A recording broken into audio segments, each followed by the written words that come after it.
Dave.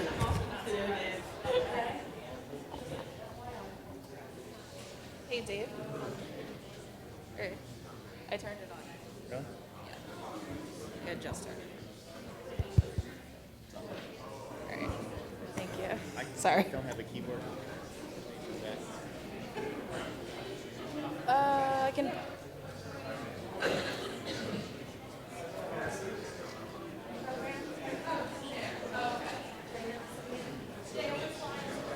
You just push the home key. Okay. And then I think it's Control P for pause.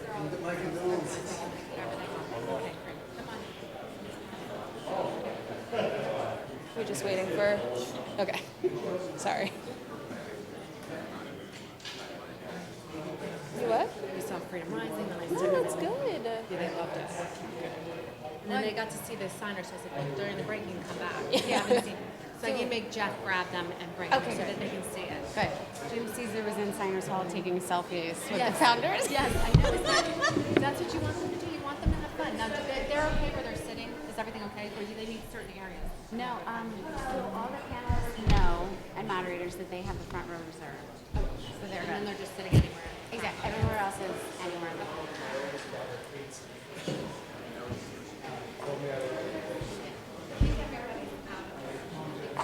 Okay. Hi.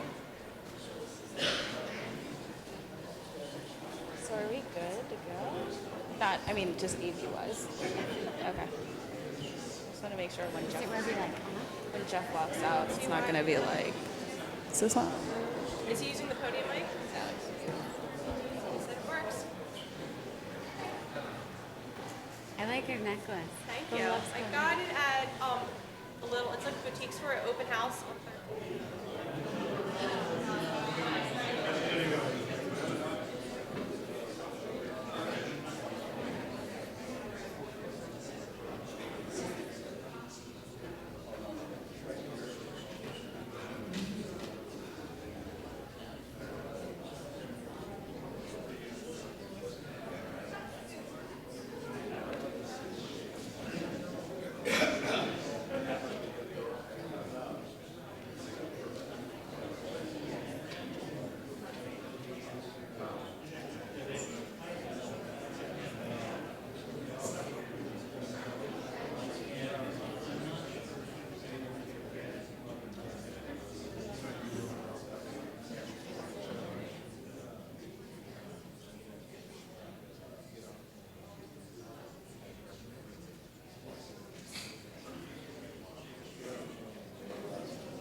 Oh, this is my water. Excellent. Ladies and gentlemen, welcome to the National Constitution Center. I am Jeffrey Rosen, the president of this wonderful institution, which is the only institution in America chartered by Congress to disseminate information about the U.S. Constitution on a nonpartisan basis. And we are so thrilled to welcome you to this beautiful symposium on life and liberty and the relationship between the Declaration and the Constitution of the United States. You are joined, dear members and friends of the NCC, with a superb group of scholars from around the country who are teaching the Constitution and who are convened by the wonderful Jack Miller Center, one of our great partners, to exchange the best ideas about how to teach the Constitution in the classroom. And one of the centerpieces of these efforts, which you'll hear more about later today, is the thrilling new Interactive Constitution, which some of you have seen me demonstrate before. How many of you have downloaded the Interactive Constitution app? Wonderful. Well, those of you who have not, you'll hear the full plug in the second panel. But on this thrilling and entirely free tool available in the App Store, you can find the top liberal and conservative scholars in America, nominated by the Federalist Society and the American Constitution Society, writing about every clause of the Constitution, describing what they agree about and what they disagree about. And this beautiful civic tool is just a constitutional cornucopia that I learn from every time I download it. You'll hear more about it, and we're going to talk with our great teachers about how we can bring it to every student in America from 8 to 80. One final plug, we have 1 week left in this election season, and the Constitution Center's Constitution and the Candidates podcast series continues with 2 more episodes. Learn about the impact of the election on the future of the Constitution and educate yourself about these crucial issues. It's now my great pleasure to introduce the first of a really superb series of panels this afternoon. It will be properly introduced by our great moderator, who will describe it, as well as the extraordinarily distinguished scholars who you see before us. We're just so honored to have the top scholars of American history in America and in the world here, and you're very lucky to be here to learn from them. Ladies and gentlemen, please welcome our moderator, Randall Hendrickson. Thanks so much.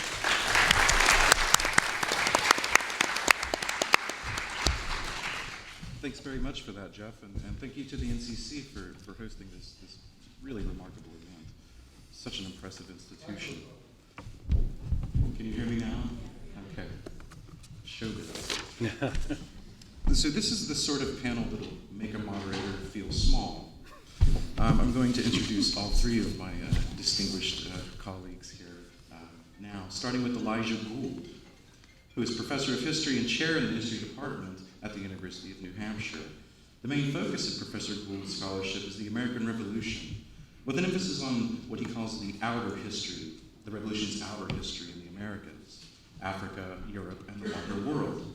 And Among the Powers of Earth, the American Revolution and the Making of a New World,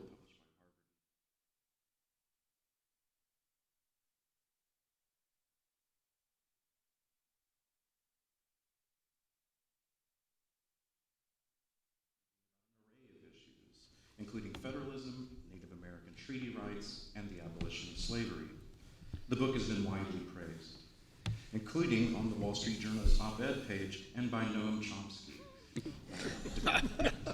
Don't doubt the powers of a man who can make Chomsky and the Wall Street Journal agree with each other. Very confused. Or it's just a very confusing book, right? Named the Library Journal Best Book of the Year, Among the Powers received the Scheer Book Prize from the Society for Historians of the Early American Republic and was a finalist for the George Washington Book Prize. Professor Gould has held long-term fellowships from the John Simon Guggenheim Memorial Foundation, the Fulbright Hays Program, the National Endowment for the Humanities, and the Charles Warren Center at Harvard. Other publications include The Persistence of Empire, British Political Culture in the Age of American Revolution, which was the winner of the Omohundro Institute of Early American History and Culture's Jamestown Prize, Empire and Nation, The American Revolution in the Atlantic World, co-edited with a good friend of James C., Peter Onuf, and numerous other articles. Professor Gould's current book project is Crucible of Peace, 1783 and the Founding of the American Republic, which examines the least studied of the United States founding documents, the Treaty of 1783 that ended the American Revolutionary War. Next is Michael Zuckert, who is the Nancy Reeves Drew Professor of Political Science at the University of Notre Dame, where he directs a program in constitutional studies. He works in the two fields of political theory and constitutional studies, and has published widely in both. Books include Natural Rights and the New Republicanism, The Natural Rights Republic, Launching Liberalism, and with Catherine Zuckert, The Truth About Leo Strauss, in addition to many, many articles. He is now completing a book titled Natural Rights and the New Constitutionalism, a study of American constitutionalism in its theoretical context. Finally, Michael is the editor-in-chief of American Political Thought, a journal of history, institutions, and culture published by the University of Chicago Press. Last but certainly not least, we have Gordon Wood. Professor Wood is the Alva O. Way University Professor and Professor of History Emeritus at Brown University. He's the author of seemingly numberless acclaimed books. The Creation of the American Republic, for instance, won the Bancroft Prize and the John Dunning Prize in 1970. The Radicalism of the American Revolution won the Pulitzer Prize in History and the Ralph Waldo Emerson Prize in 1993. The Americanization of Benjamin Franklin, published in 2004, was awarded the Julia Ward Howe Prize by the Boston Authors Club in 2005. Revolutionary Characters, What Made the Founders Different, published in 2006. And his volume in the Oxford History of the United States, Empire of Liberty, A History of the Early Republic, was given the Association of American Publishers Award for History and Biography in 2009. The American History Book Prize by the New York Historical Society for 2010, and the Society of the Cincinnati History Prize in 2010. The awards keep coming. In 2011, he was awarded a National Humanities Medal by President Obama and the Churchill Bell by Colonial Williamsburg. In 2011, he also received the Arthur M. Schlesinger Jr. Award from the Society of American Historians. 2012, he received an award from the John Carter Brown Library and the John F. Kennedy Medal from the Massachusetts Historical Society.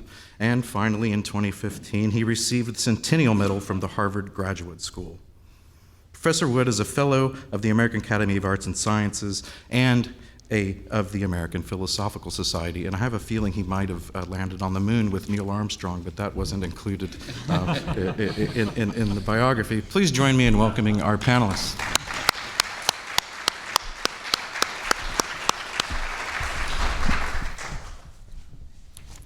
Okay.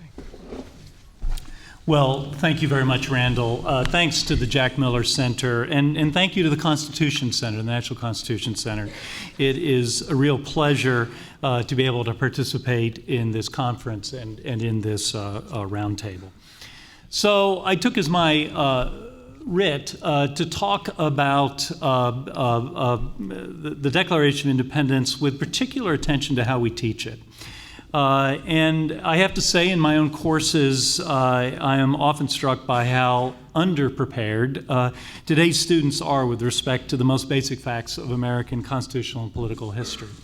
Without question, that lack of preparation partly is a sign of how the subject is often taught on the secondary level in the schools, but things are always not better within the academy. According to an article that appeared in the New York Times last summer, 3/4 of colleges and universities lack specialists in U.S. political history. Now, I have to say, I read that with a certain amount of skepticism. If my own department is any indication, I'm guessing that history instructors who don't call themselves political historians are in fact teaching political history, so the situation may not be quite as dire as the article suggested. Still, I think there is no question that political history has room to grow. And I would say that that statement is also true of my own field, which is the history of the American Revolution.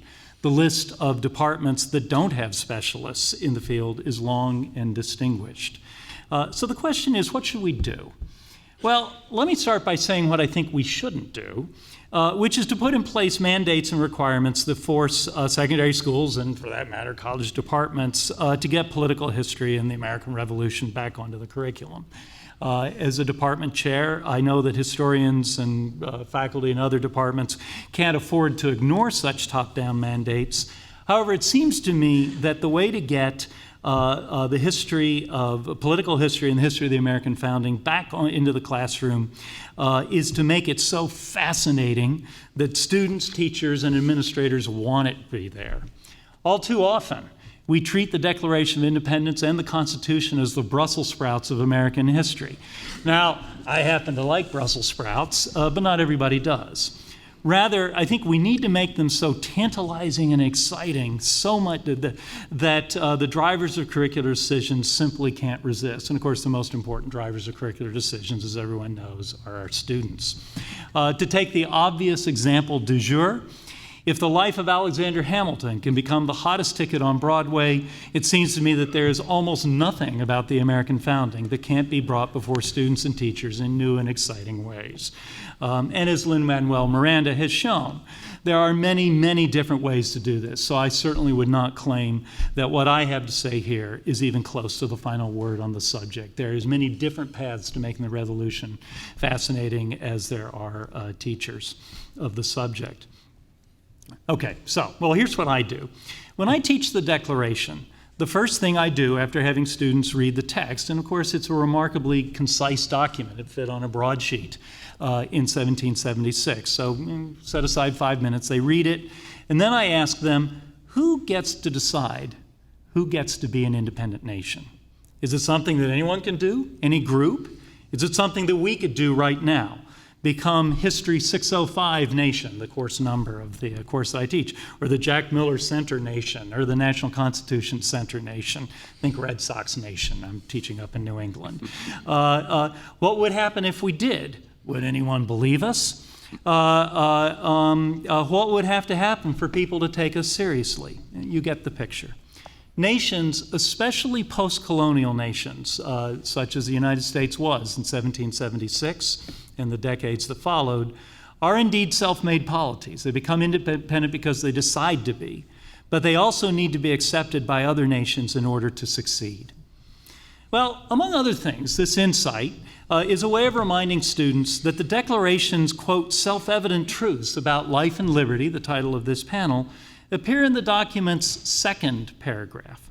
To grasp what Congress cared about in 1776, we also need to read the first paragraph, where Congress declared to the world that the 13 colonies were henceforth free and independent states, and that these new states intended on that basis to join the powers of the earth. Now, let me make clear, I don't deny that the Declaration was also about securing life, liberty, and the pursuit of happiness, which is the third part of that statement. But it was a bold, even revolutionary bid for external recognition. And I think it's important to realize that Americans cared about the goals in the first and the second paragraphs, that is international recognition and the right of self-government equally. And they recognized that government based on the consent of the governed would mean little if it did not have the recognition of other governments. So there's a tension in here, a sort of a relationship. Although they were speaking unilaterally, what Americans wanted for their new status was for their new status to be recognized by the powers of the earth, which meant in practice being accepted as a treaty-worthy nation by the leading powers of Europe. And it's worth noting in this regard, as Randall indicated, summarizing my current project, that there were in fact not 2 founding documents, but 3. And that the Treaty of Paris of 1783, the least studied of Americans' founding texts, demands equal attention alongside the Declaration and the Constitution. And it was in the treaty where Britain, the most important of the powers that Congress hoped to join, weighed in on what sort of republic Americans had founded. We oftentimes forget about that. Britain had a say in what happened during the Revolution. Well, from this general insight, we usually proceed to make 3 other points with my students, each of which I want to talk briefly about here. First, stressing the Declaration as a bid for foreign recognition tends to disrupt the ethnogenic notion, that's a $64 word, which means self-creation. It disrupts that notion that the American Revolution was the moment when Americans became sovereign citizens and created their own nation, full stop. Now, in 1776, Americans did begin making their own nation, but the nation that they succeeded in making was the nation that others were willing to let them make. In other words, Congress acknowledged in the Declaration of Independence, and we find it certainly in the second founding document, the Treaty of Paris, that independence was in fact a state of interdependency. Nations exist in communities of nations. They derive their legitimacy not only from their own citizens, but from the other nations that they interact with. And although the Declaration is a unilateral statement, that Congress didn't go and get anyone's permission to make it, it makes the founders' commitment to international reciprocity clear at the beginning and the end. It's clear first in the profession in the first paragraph of the, quote, decent respect to the opinions of mankind, that this was why Congress was making the Declaration, and the promise in the text's penultimate paragraph to treat the British, quote, as we hold the rest of mankind, enemies in war, friends in peace. It's a very succinct statement, but essentially Congress is promising that the United States would be good international citizens. And for this reason, the founding was a fraught moment, one that forced Americans to think hard about how they would fit into the world that they were proclaiming their intention to enter. And as I've already indicated, of the powers Americans had a number of powers whose recognition they needed, including the Indians. I'll have more to say about that in a minute. But the powers whose recognition they valued above all others were the rulers of Europe. And those are the powers of the earth referenced in the Declaration, and especially powers with American territory. That meant France, Spain, and Great Britain. Now, the Declaration itself is quite vague, to the point of being silent, about the terms upon which Americans wanted to be recognized. For a clear statement of American objectives in 1776, we have to turn to the Model Treaty, which John Adams and Benjamin Franklin wrote to guide Congress's relations with Europe, especially France, also adopted in the summer of 1776, or drafted. And basically, Congress wanted trade with European nations, but without military alliances. They also wanted Europeans to recognize the United States as the successor to all of Britain's North American empires it stood in 1776, including Canada, Nova Scotia, Newfoundland, Bermuda, and the Bahamas. That is, I believe, a nation that has never existed and probably never will. So you can already see Americans want more than they're going to get. In the case of Britain, Congress sought to be recognized without any strings whatsoever. And in particular, as they tried to get at the Paris peace talks unsuccessfully, they wanted British recognition without having to compensate the loyalists who had fought against independence for their suffering.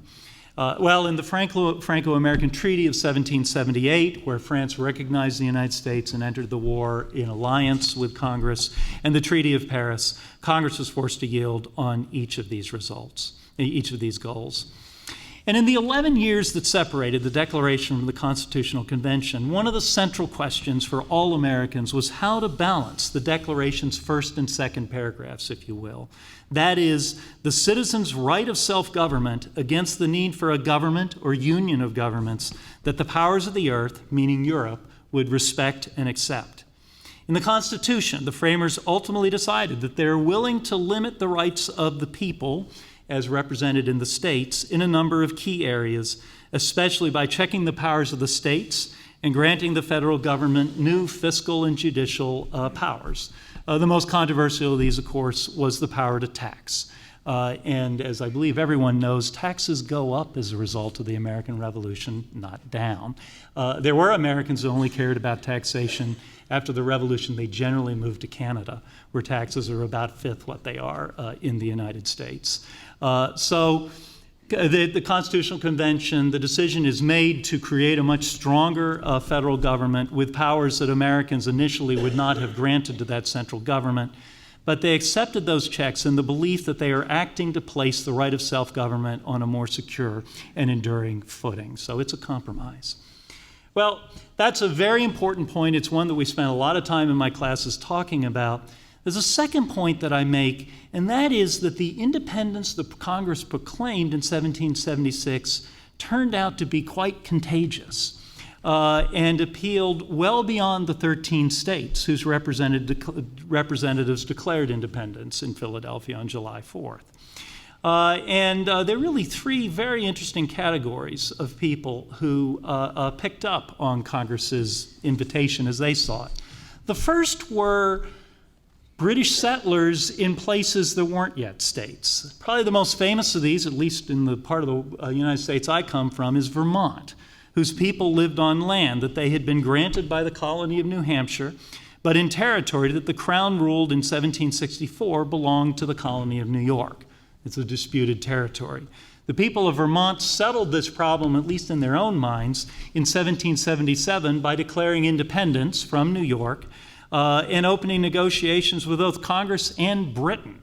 Vermonters would have, they claimed, been happy to rejoin the British Empire if Britain had been willing to let them do so, respecting their rights. In other words, Vermont became, for a time, a free and independent nation, though one that hoped to join the American Union, which of course it eventually did.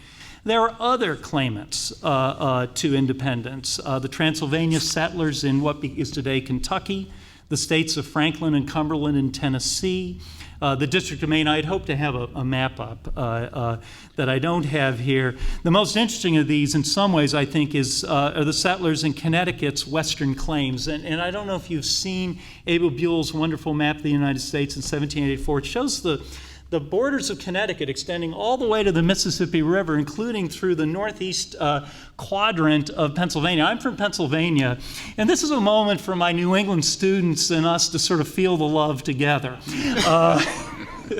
Of course, Connecticut's Western Reserve ends up being ceded to Pennsylvania and to what becomes Ohio.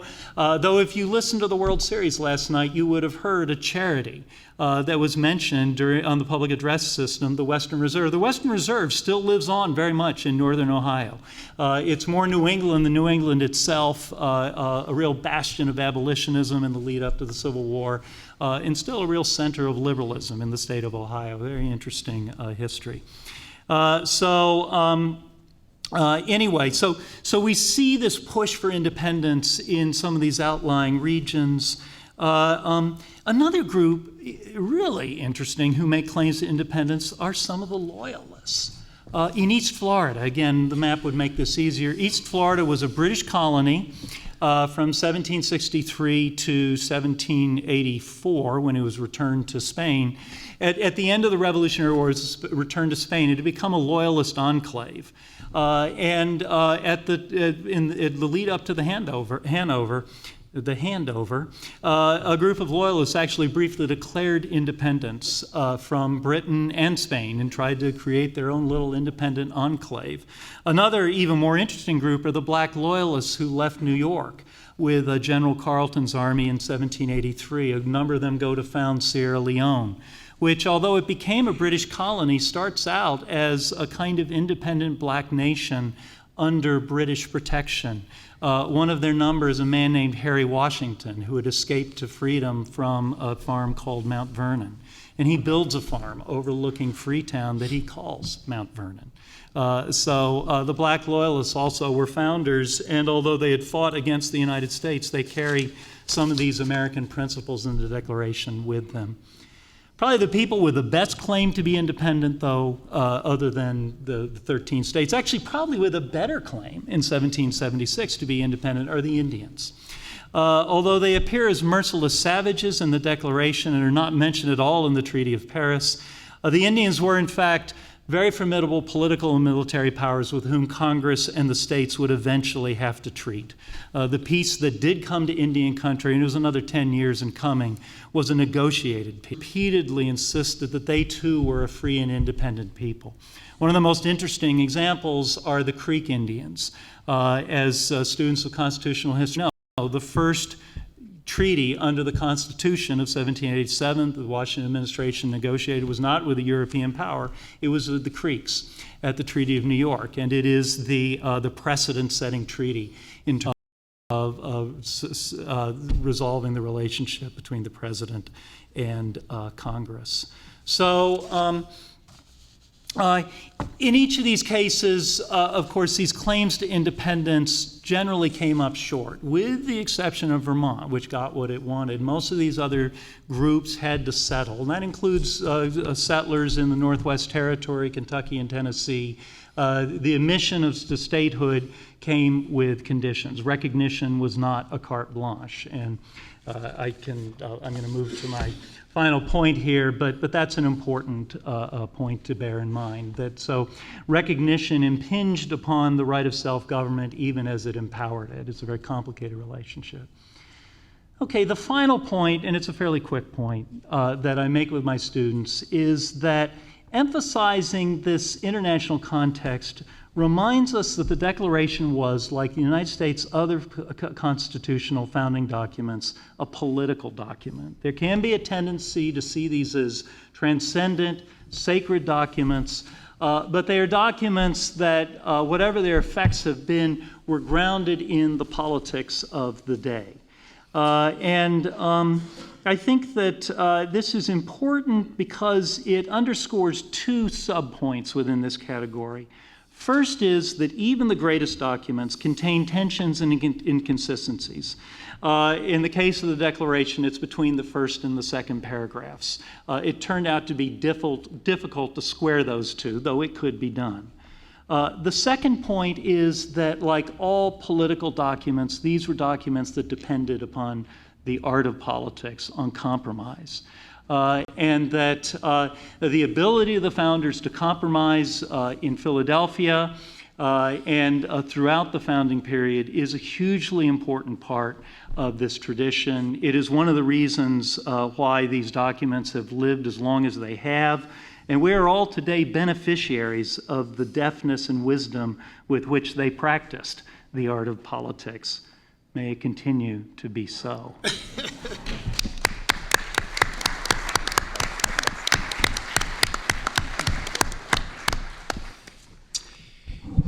Good afternoon. I'd like to add my thanks to Jack Miller Center, to National Constitution Center for hosting this event. It's so far been terrific. We hope it's going to keep that way for the next two talks. My talk's going to be a little bit different in two ways. One, I'm going to talk a little bit more about the actual text of the Declaration of Independence and try to say something about the meaning of some parts of it. And secondly, this particular event has been advertised as something about the rights of life and liberty. So, of course, I'm going to talk about the right of pursuit of happiness. There are three main subtopics, really, to my talk, and let me just mention them, and you'll be able to tick them off as I get through them. First, I just want to raise the question, what does it mean that the pursuit of happiness as a right replaces the right to property, which is more often listed in that list of rights, life, liberty, and property. That's the more common list, but instead we have rights to life, liberty, and pursuit of happiness. What does it mean that that replacement occurred? Secondly, I want to raise the question, just what is the right to pursuit of happiness, and how does it relate to the other rights listed in the Declaration, life and liberty in particular?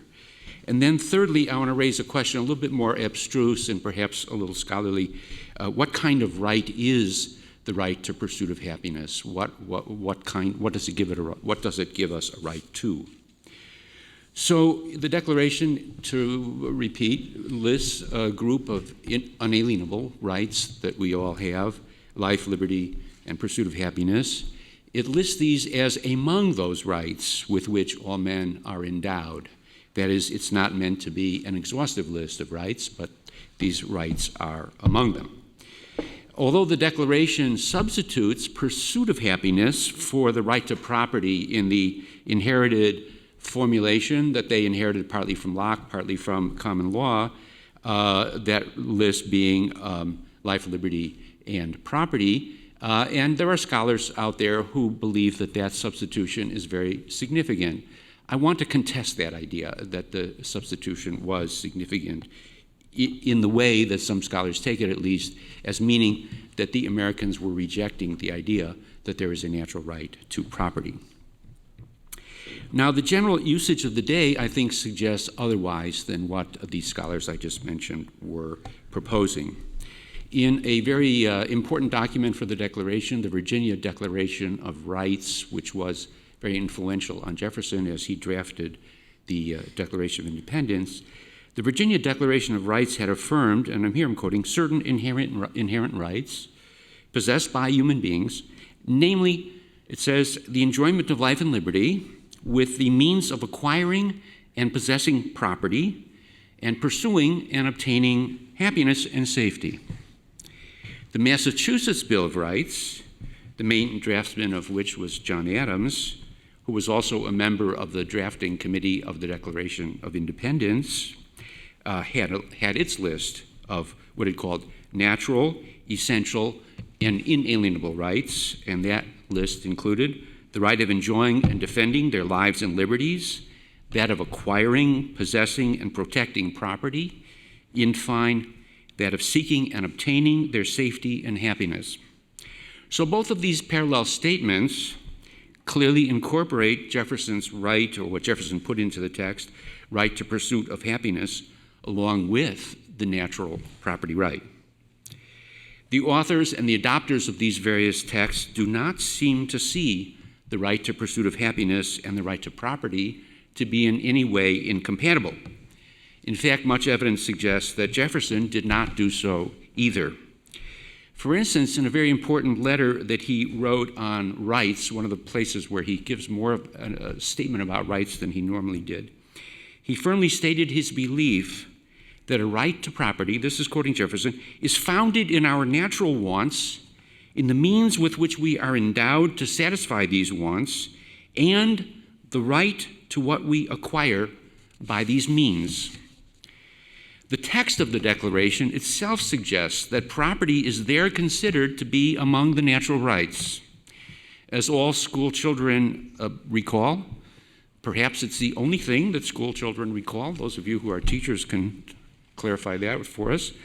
The conflict leading up to the Revolution turned in some part on the slogan, "No taxation without representation," a maxim that the colonists believed that the British had violated more than once.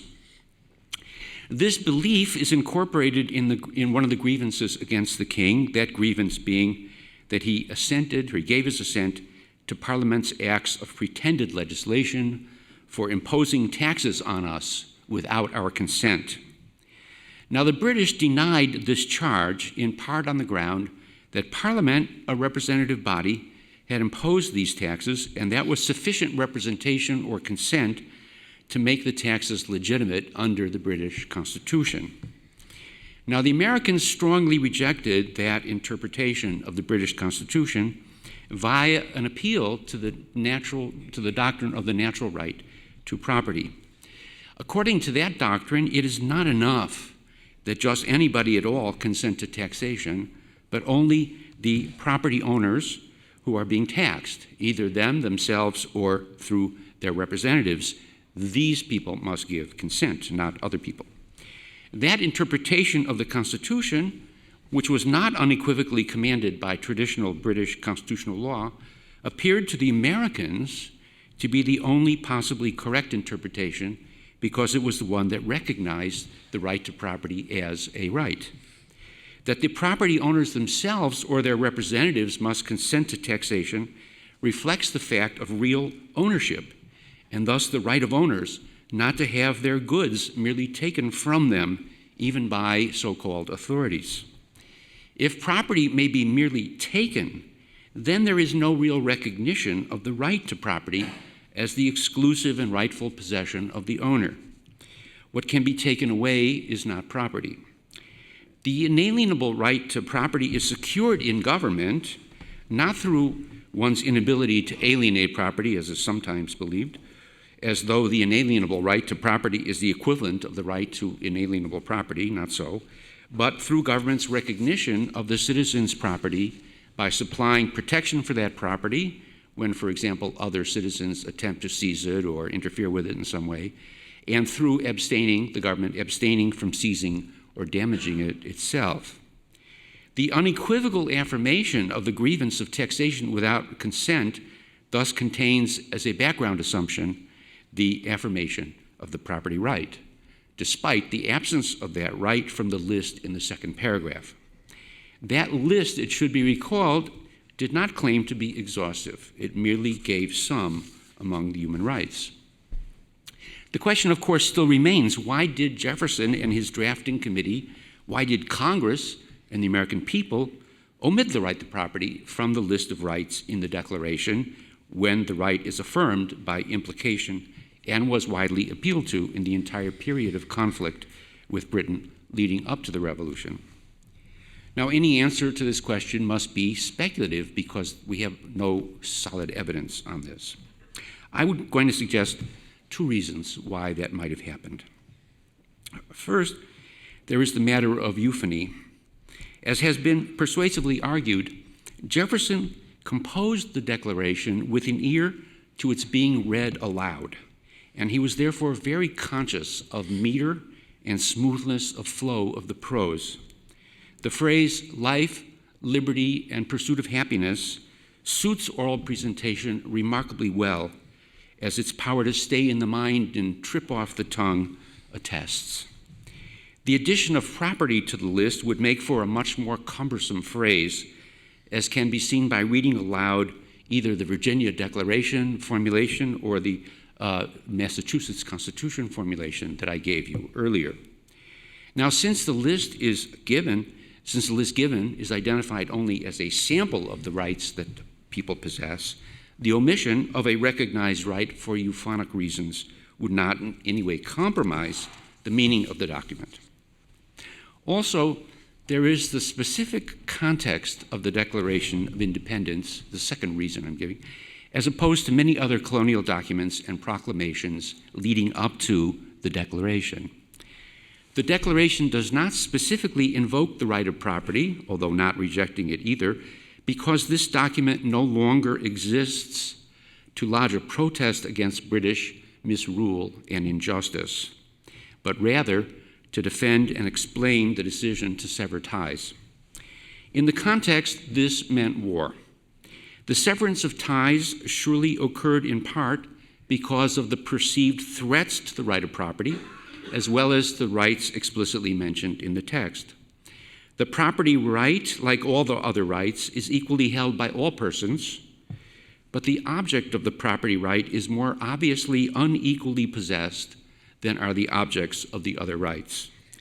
The unequal distribution of property is a source of contention and social conflict. All may benefit from the existence of civil society, government, and a stable order of property relations, as both John Locke and Thomas Jefferson insisted, but not all benefit equally. The equal property right produces an unequal distribution of property holdings and therewith social struggle. In the context of a society-wide effort in which all persons would be called upon to participate, in which the many who possess less will be called on to fight or die on behalf of their own rights, as well as the rights and the wealth of others, it might have seemed wise to Jefferson and his fellow declarers to emphasize those rights where all had a perfectly equal and common stake, and speak more softly of this right that potentially divided Americans. So that's my first point about property, the omission of the property right. The second point, to talk about the right of pursuit of happiness itself. The Declaration, as we know, singles out three rights from the unspecified menu of whatever all rights there are.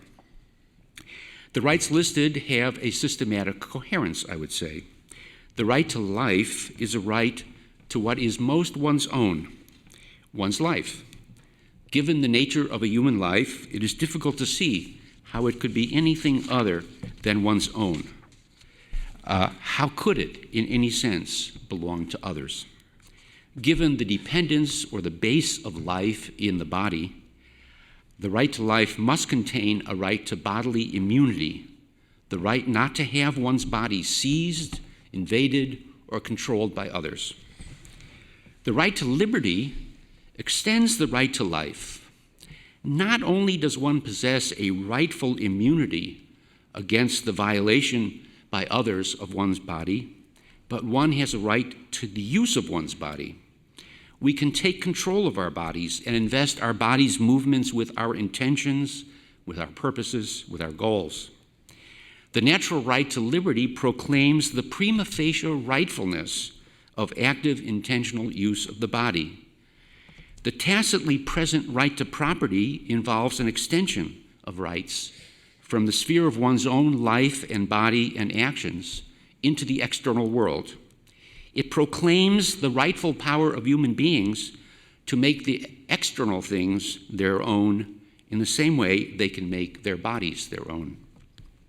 Now, these three basic rights, life, liberty, and property, amount to the affirmation of a kind of personal sovereignty, a rightful control over one's own person, one's actions, and possessions in the service of one's intents and purposes. When seen as an integrated system of immunities and controls, the specific rights sum up to a comprehensive right to pursue a shape and a way of life self-chosen. This is called the right to pursuit of happiness. The comprehensive or summative character of the right to pursuit of happiness both extends and subsumes the other rights, and therefore at least plausibly contains within it the right of property. Only human beings, it appears, have rights, and therefore only human beings possess the moral immunity from being appropriated by others for the sake of their ends. That is to say, non-human beings lack that which resists their becoming property. Human beings, as possessors of rights, are ends in themselves, and thus can never rightfully belong to or be simply subordinated to the ends of others. Non-rights-bearing entities are eligible, however, to become property, to become mere instruments of the pursuit of happiness of those who possess that right. I'd like to then turn to my third point, which is a somewhat more abstruse point about what sort of right is the right to pursuit of happiness. It is sometimes said that the right to pursuit of happiness differs from the other rights listed in that the right of pursuit of happiness, is said to be a positive right, whereas the others are said to be negative rights. Now, this distinction between positive and negative rights is more often mentioned than I think well understood. So, on pain of either boring you or telling you what you already know, I'm going to make an effort to at least try to clarify the difference between them. Now, every right, in the full sense of right, belongs to somebody, and let's call that person the rights bearer or the rights holder. And every right, in the sense of a full right, also contains, as a correlate to it, a duty in someone. And let's call him or her the duty bearer. Now, the difference between positive and negative rights has to do with the character of the duty that the duty bearer has. In the case of negative rights, the duty bearer has a very simple duty: not to infringe or interfere with the exercise of the right by the rights bearer. That's it. Thus, Gordon's right to free speech is a negative right. For the duty of the duty bearers, for example, the government or you out there in the audience, is not to interfere or punish him for exercising that right. Neither the government nor anybody else has a positive right to him under his right to free speech. Nobody has a duty to write a speech for him. Nobody has a duty, I should say, to provide a forum where he can speak, nor even a duty to listen to him speak. I'm not urging you to exercise that. Quite different is, let us say, your right to your Social Security check. Now, many of you are not yet there, and let's hope that when you get there, it'll still be there for you. But here, in the case of one's right to one's Social Security check, there is a clear duty bearer, that duty bearer being the Social Security Administration. and its duty is to supply you with that very thing to which you have a right, your check, or nowadays, your electronic bank deposit. With negative rights, the correlative duty bearer is obliged only to abstain from acting, that is, in a sense, to not do something harmful to your right. That is, a, so to speak, negative act. Don't do something bad. In the case of positive rights, however, the duty bearer must do something positive, that is, supply you with that to which you have a right. Now, which of these kind of rights is the right to pursuit of happiness? That's the question I'm coming to. If it is a negative right, let's think about it if it's a negative right, it implies that others, including the government, are obliged not to impose some overall shape of life on us rights bearers. It is to act in a way consistent with what we sometimes call a free society, a society where individuals are largely free to pursue a shape of life of their own choosing, with the proviso, of course, that in doing so, they do not interfere with the similar right of others. If we think of it as a positive right, on the other hand, that implies that others, the duty bearers, have a duty to supply the rights bearer with happiness or with the means to happiness. Now, an argument of this sort is sometimes put forward to defend the provision of an extensive welfare state as being encompassed by the right to pursuit of happiness. Now, I think this interpretation, the positive right interpretation of the right to pursuit of happiness, is problematical, and I'm going to mention 3 ways in which I think it is. There are some others as well, but I'll mention these 3. First, the question arises, who is the duty bearer in this case? Are all other human persons the duty bearers? This, I think, is a difficult case to make because it would mean that all individuals have a duty to provide the wherewithal for the pursuit of happiness for all others. And this would clearly conflict with the rights of each to pursue his or her own happiness.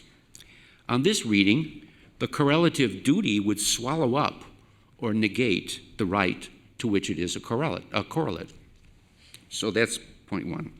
Secondly, what actually would a correlative duty to a positive right to pursuit of happiness amount to? To provide the rights bearer with happiness? That is problematical, or worse, because it appears quite impossible for one human being to provide happiness to as such, for all others, or for any other. A more reasonable reading would be to say the duty involved is a duty to supply the wherewithal for the rights bearer's pursuit of happiness. This too is problematical, in part because of the duty swallowing the right problem that I just mentioned before, but also because the idea of a right of happiness is a right to pursue a self-chosen and self-defined life that is a happy, fulfilling, flourishing life for the individual whose choice it is. The wherewithal to such a life is extremely variable and impossible to define in a general way, valid for all. Third point, final point. Can we attribute the relevant duty to the government acting on behalf of society as a whole? If so, then we do run into the various problems I have mentioned already, and there is a special problem here as well. Whence comes the duty of government, an actor on behalf of all of us, or of society as such, to supply the means for the pursuit of happiness when we cannot find such a duty to inhere in any of us as individuals? Do not the duties of government somehow derive from the rights and duties of its citizens? Indeed, to close with the question, whence do the rights and duties of government actually arise?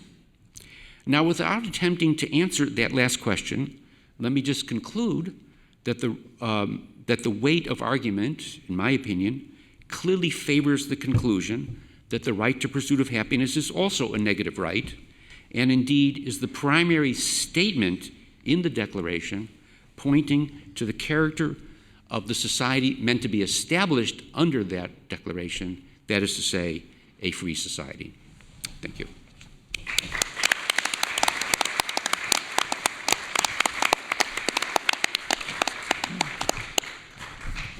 Well, fortunately, I have no prepared remarks whatsoever.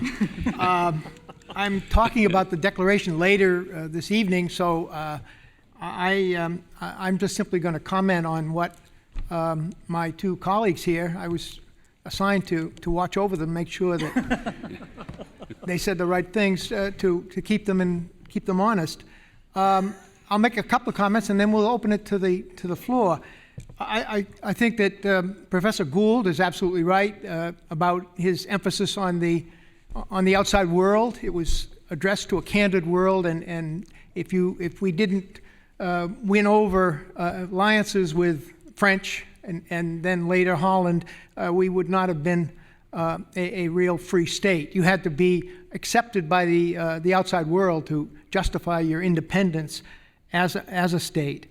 I must also preface this because Professor Gould did, the state of higher education today. I retired a few years ago, and I was never replaced at Brown. There was nobody teaching the American Revolution, which I happen to think is the most important event in our history. I thought that was a bad thing, and I complained about that. And so Brown, in its wisdom, has hired a graduate student from Brandeis to come in this year to teach a course on the American Revolution. That is the state of things. So I think there is a problem with some universities in their lack of emphasis on what I would call an important event.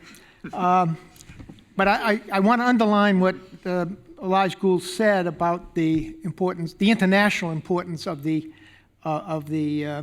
Declaration. Now, there's only one of the founders who participated in all three of these documents he mentioned: the Declaration, the Treaty of Paris, and the Constitution. Do you know which one that?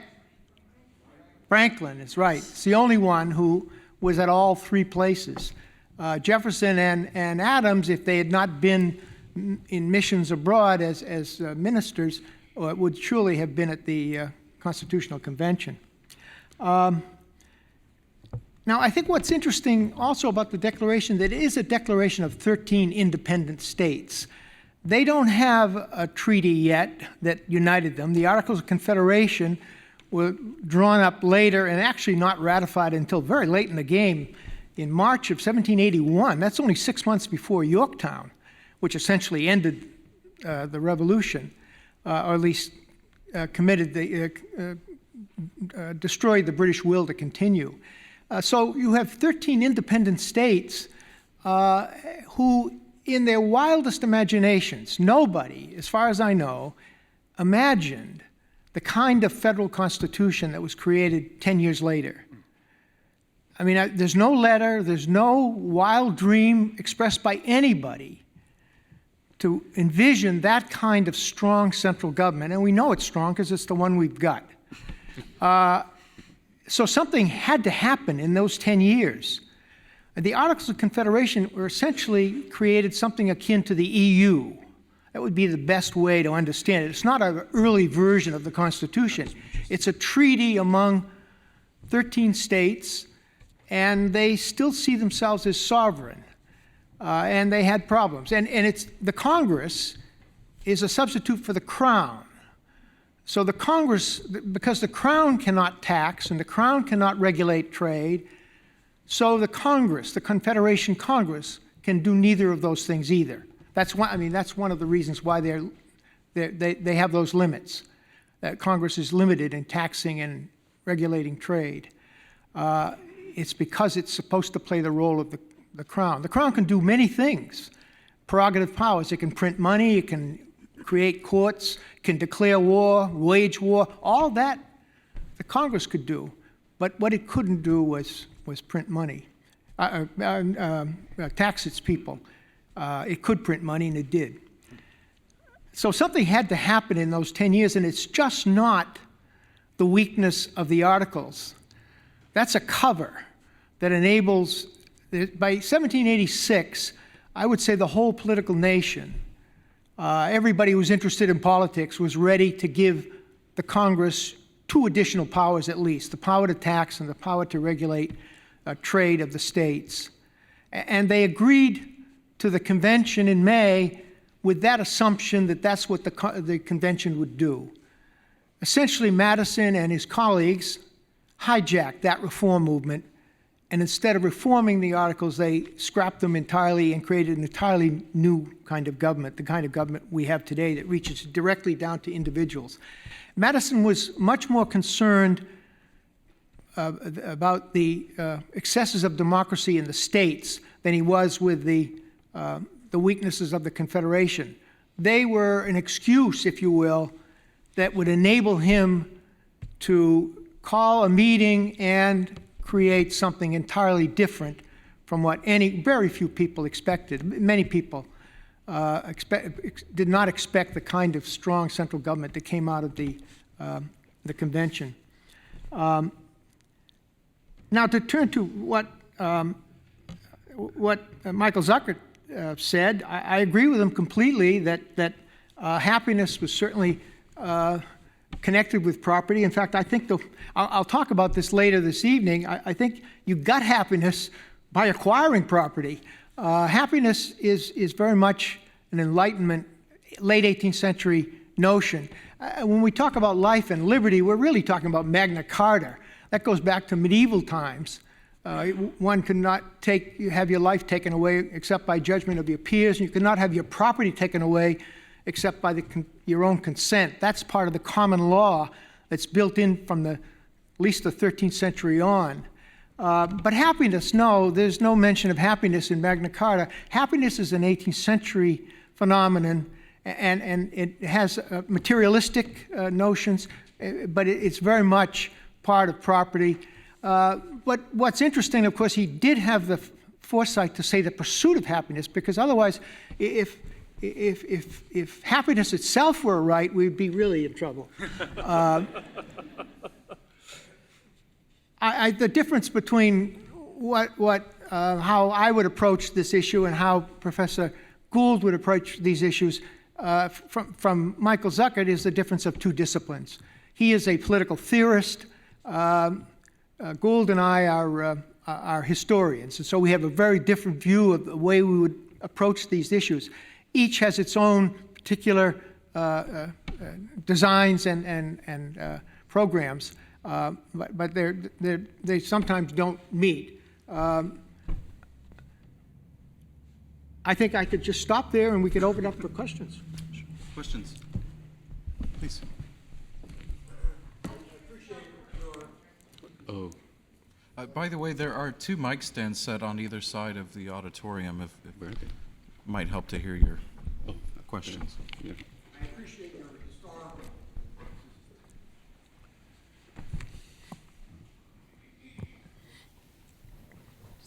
Hello. Yes, you're on. Appreciate the historical perspectives you give. However, I'm much more concerned, and I guess the anecdote that Professor Wood told us about Brown not teaching about the Constitution anymore highlights my profound concern, and that is we are going through an election process where there is such an absolute lack of understanding the kinds of bases upon which our country has been founded. To me, it's dangerous, extremely dangerous.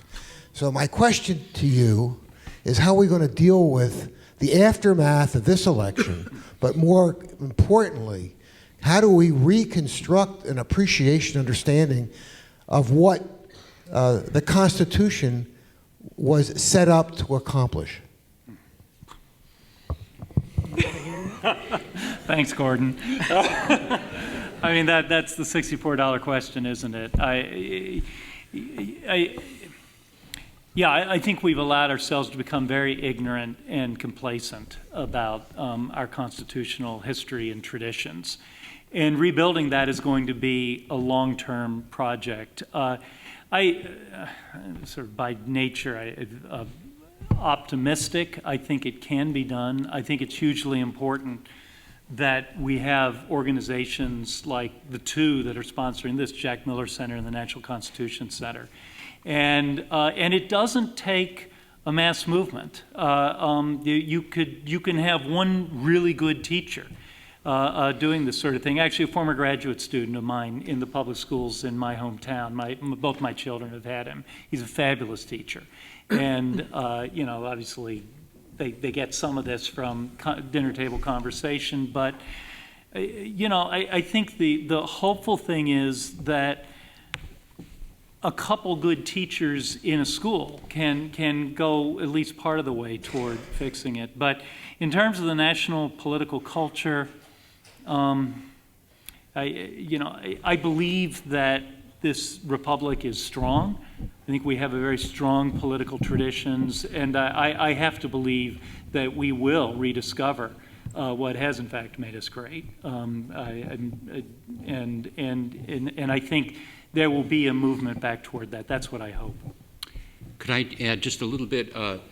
One, I think that the task has two fronts to it, at least two fronts. And the two institutions that are sponsoring the event today, I think, are two institutions that are trying to speak to the two fronts. One front is to reach the general public, both to interest the general public in the subject and then to provide some information, but one hopes even more some spur or incentive to learn more in other settings as well as here. So the National Constitution Center, I think, is a wonderful institution for reaching the general public, for reaching school children, for giving teachers of schools a wonderful resource that they can use with their students. On the other side, the Jack Miller Center, I think, is operating at another level. For the most part, it's operating mostly at the college and university level. And as has come out already, there's work to be done at this level as well, in that there's, over a long period of time, there's come to be a tendency to depreciate both the fact of the American founding and some of what the American founders stood for. And I think the Jack Miller Center is trying to speak to the rising generation of college professors and to help reinterest them in these subjects and to perhaps give them some good insights that will be the basis for their careers.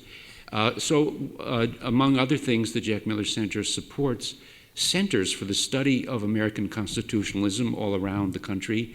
I'm at Notre Dame, and we have a center that the Jack Miller Center is very largely responsible for funding. And we have a program called the Program in Constitutional Studies. We have a special field in our department for teaching constitutional principles.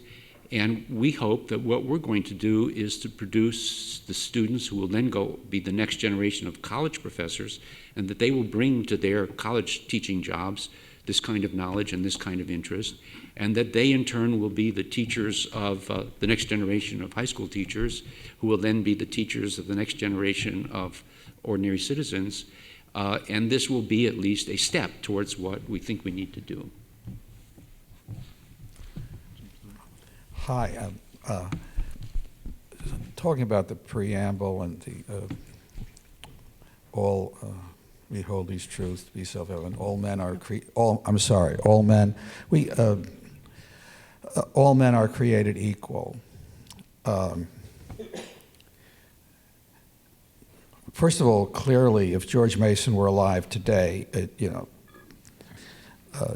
Thomas Jefferson would probably go bankrupt in having to pay the plagiarism charges against him. And you alluded to the Virginia Declaration of Rights. I mean, anybody who takes a look at that comparable paragraph, at any rate. But there's one rather radical difference. In the Virginia Declaration of Rights, George Mason was very explicit because he recognized that all men were not created equal, right? He actually, I just have to paraphrase a little bit. He pointed out that all men that reach a state of civil or enter into a state of civil society are created equal. In other words, recognizing that slaves are not equal.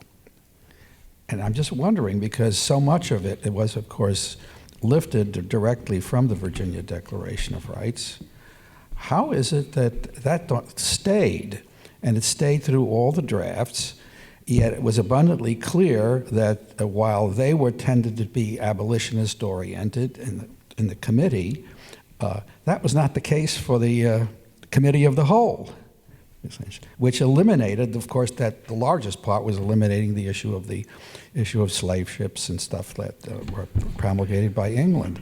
So why is it that it stayed there like that? And despite all of the 80 plus, emendations and editing. Look, I'll talk about this later this evening, but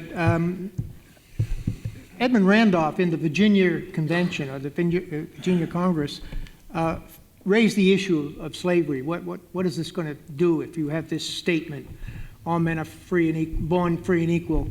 And they inserted, at his insistence, this phrase, upon entering society, and that covered the slaves. They were afraid that people might raise the issue of slaves. Of course, people did.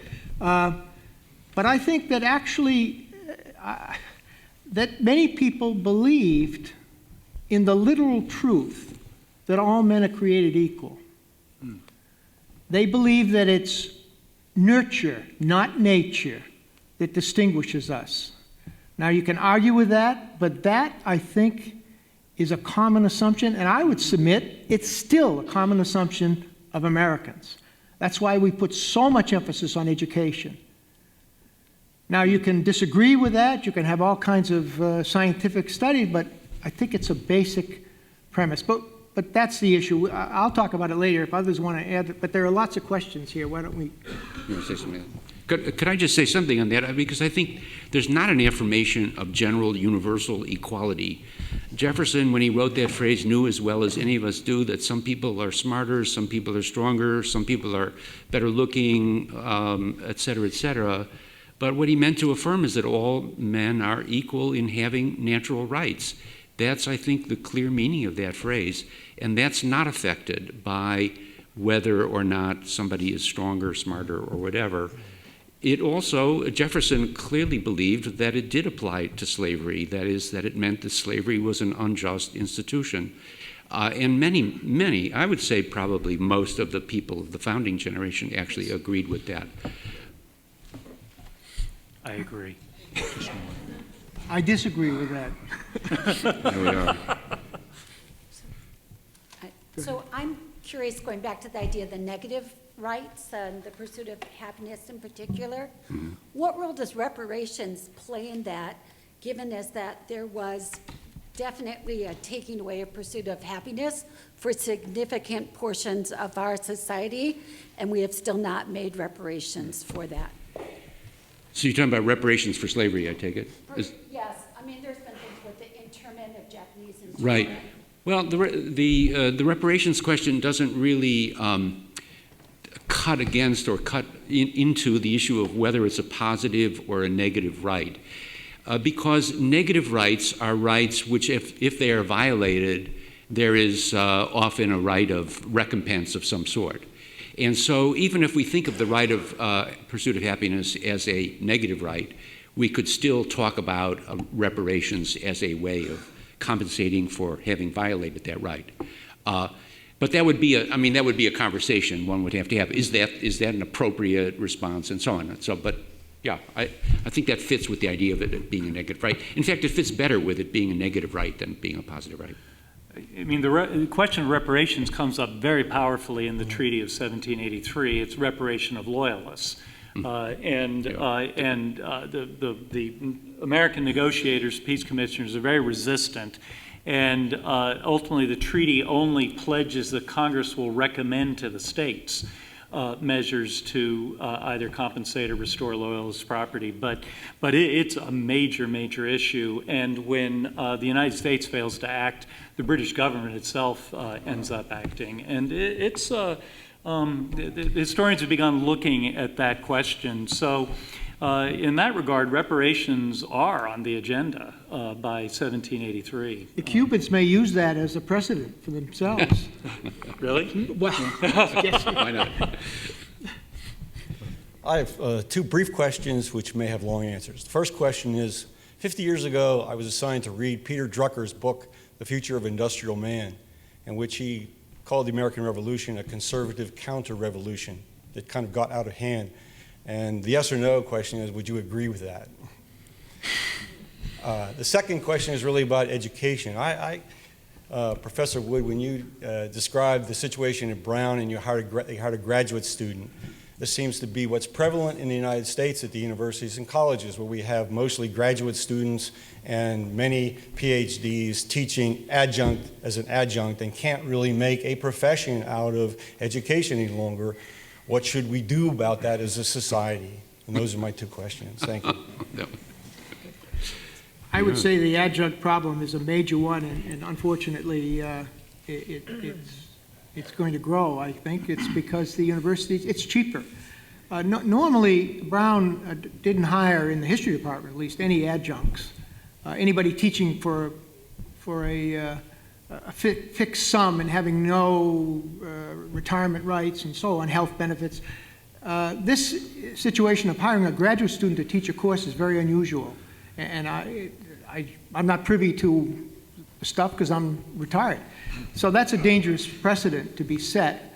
But the adjunct problem is a major one. We have twice as many PhDs, at least in history, than there are jobs.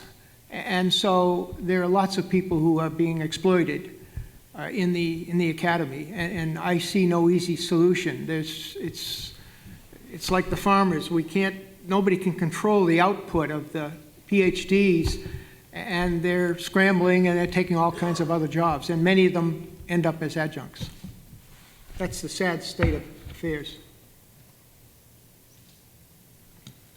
Any remarks on What's the other question? Oh, about the radicalism. Look, I wrote a book with that title, so I happen to think it's a very radical revolution.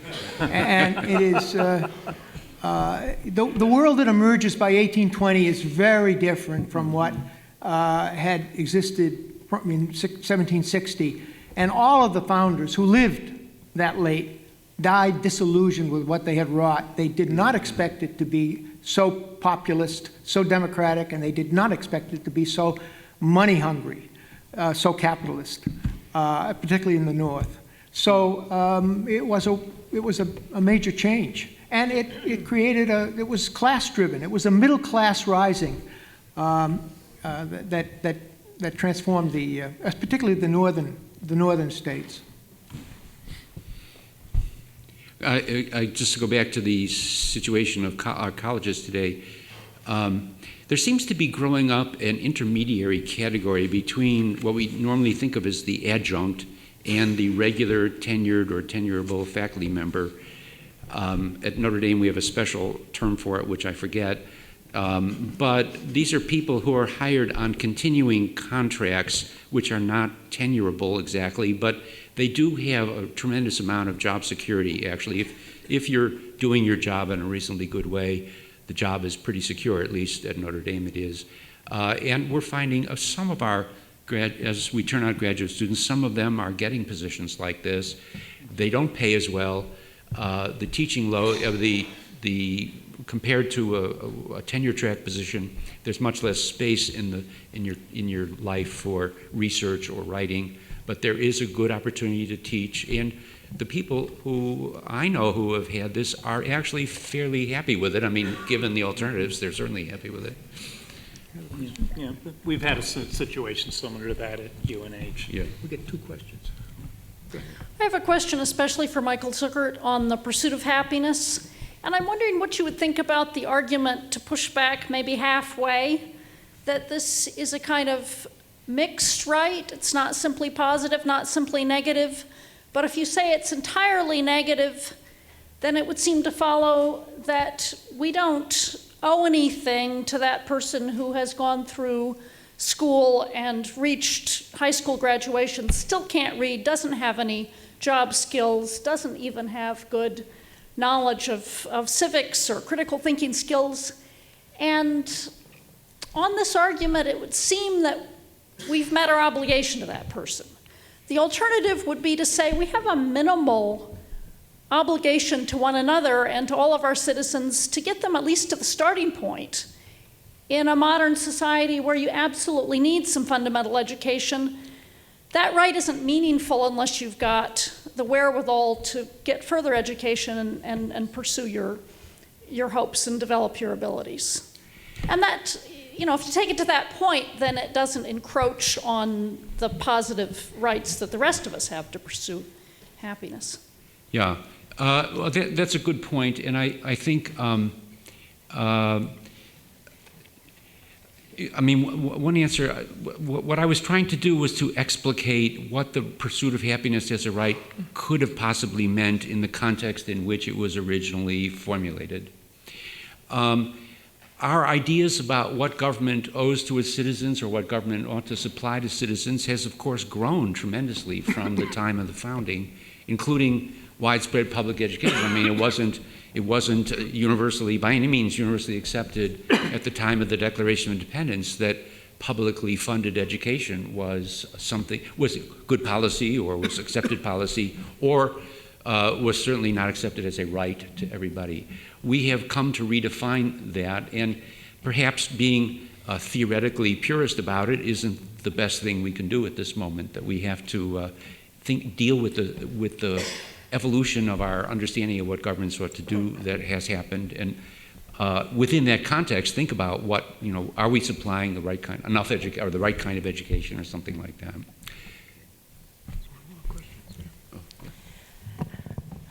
This is a question again about happiness. This is for Dr. Zuckert. The Roman poet Lucretius, who was an Epicurean, uses the exact phrase, the pursuit of happiness. I know that Jefferson was a learned man. Do you think he lifted that phrase from the Roman? I couldn't swear that he didn't. He was known as a great sympathizer with Epicureanism. He was very interested in Epicureanism and sometimes called himself an Epicurean, although he called himself any number of other, it depended a bit who he was talking to, how he just identified himself. But, you know, people would write him and say, I'm an Epicurean. I really believe in Epicureanism. He'd say, I too am an Epicurean. And then somebody else would write and say, I'm a Stoic. And he'd say, yeah, I'm a Stoic too. You know, so Jefferson was very flexible in his self-identifications. But I actually incline to the view that he got it from John Locke, because the idea of pursuit of happiness was a central idea in Locke's philosophy, in for the phrase pursuit of happiness, in fact. And so given what we know of Jefferson's interest in Locke, I incline to the view that that's where he probably took it from. Thank you. Yeah. We have time for one more. Please. Maybe two. Maybe it's a race.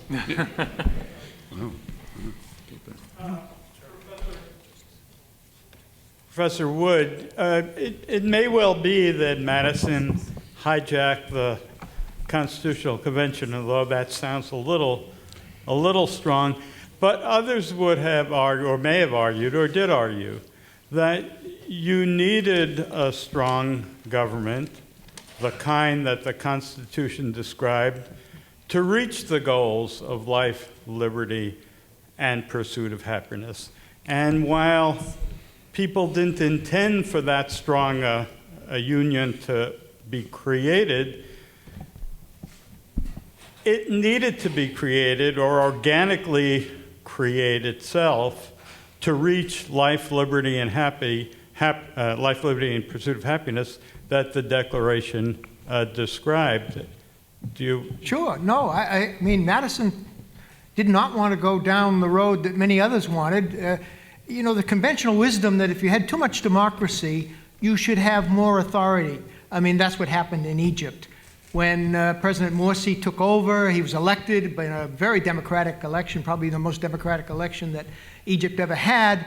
But that majority of Muslim Brotherhood began abusing their majority status. They began causing problems, even though they were democratically elected. And that's what Madison was faced that problem. And he did not want to do what the Egyptians did. General Sisi moves in and has a coup d'etat and takes over. And so now you have an authoritarian government. Mubarak too is running Egypt. There were people who suggested that Washington should become a dictator. He should become a king. There were suggestions of bringing kings, some brother of George III over. That's the conventional wisdom. You move in that direction when you have too much democracy. The Greeks had said that. He says, no, I don't want to do that. I want a Republican remedy for Republican ills. So he wants to stay within the Republican framework.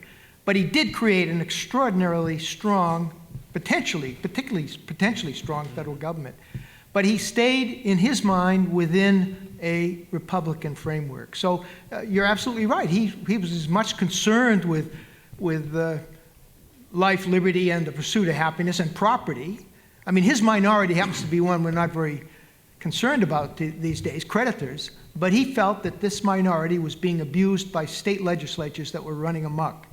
And he was desperate about that. He wanted a veto given to the Congress over all state laws. Now, he didn't get that. Instead, he got Article 1, Section 10, which prohibits the states from doing certain things, particularly from abusing creditors. You can't break contracts, you can't print money, you can't inflate the currency. You can imagine what Illinois would do if they could print its own money. I mean, they have a pension problem. That's one way of getting rid of it. So those prohibitions were written into Article 1, Section 10, much more practical solution to the problem. But it would have stymied the economy if that had been enforced. So how did the states get around that? They chartered banks, which in turn printed the paper money, millions and millions of dollars that financed the economic boom of the antebellum period. It's a complicated world. They didn't anticipate that, obviously. I have a question essentially for Professor Zuckert. With regard to the three things mentioned in the Declaration of Independence, was Jefferson thinking about and trying to avoid the issue of slavery by talking about happiness and leaving out property, so that the issue of who was a person and wasn't a person, as it was later defined, would have obviated the issue that maybe we had to let slaves have happiness? This is a possibility, I think. But Jefferson, in his original draft of the Declaration, had a very strong denunciation of the slave trade, and there was one of the big abuses that he listed against the king, that the king had sort of, it's a little bit science fiction, that the king had foisted the slave trade on them. But anyway, he had in his draft a very strong denunciation of the slave trade, not merely of the slave trade, but it included a denunciation of slavery as a crime against mankind. So he at least was willing to have in the draft that he put forward this, I would say, attempt to show that the principles of the Declaration actually meant to denounce slavery. It didn't get accepted by Congress, however, so that part was excised. Yeah, I'll leave it at that. Okay, I'm afraid that brings us to the end. We will now take a 30-minute break and return here at 4:30 for a panel on the Constitution in the classroom. Please join me in thanking our fantastic panelists.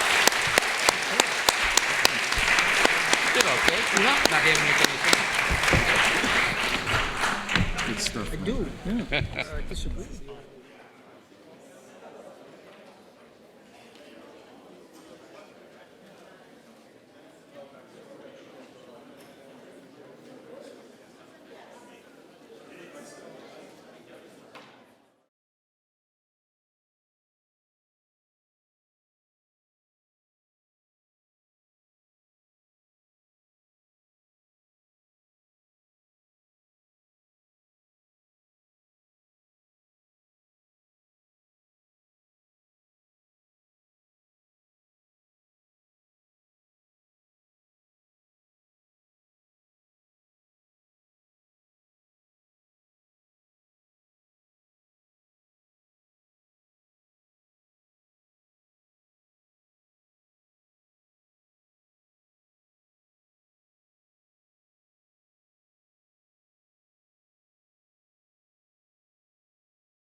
Jack here today, Tom? He was here earlier, but he's gone now. To Florida, someplace nicer. Nice. It was. Although really, we can't complain. I mean, No, it's perfectly balmy here. Absolutely.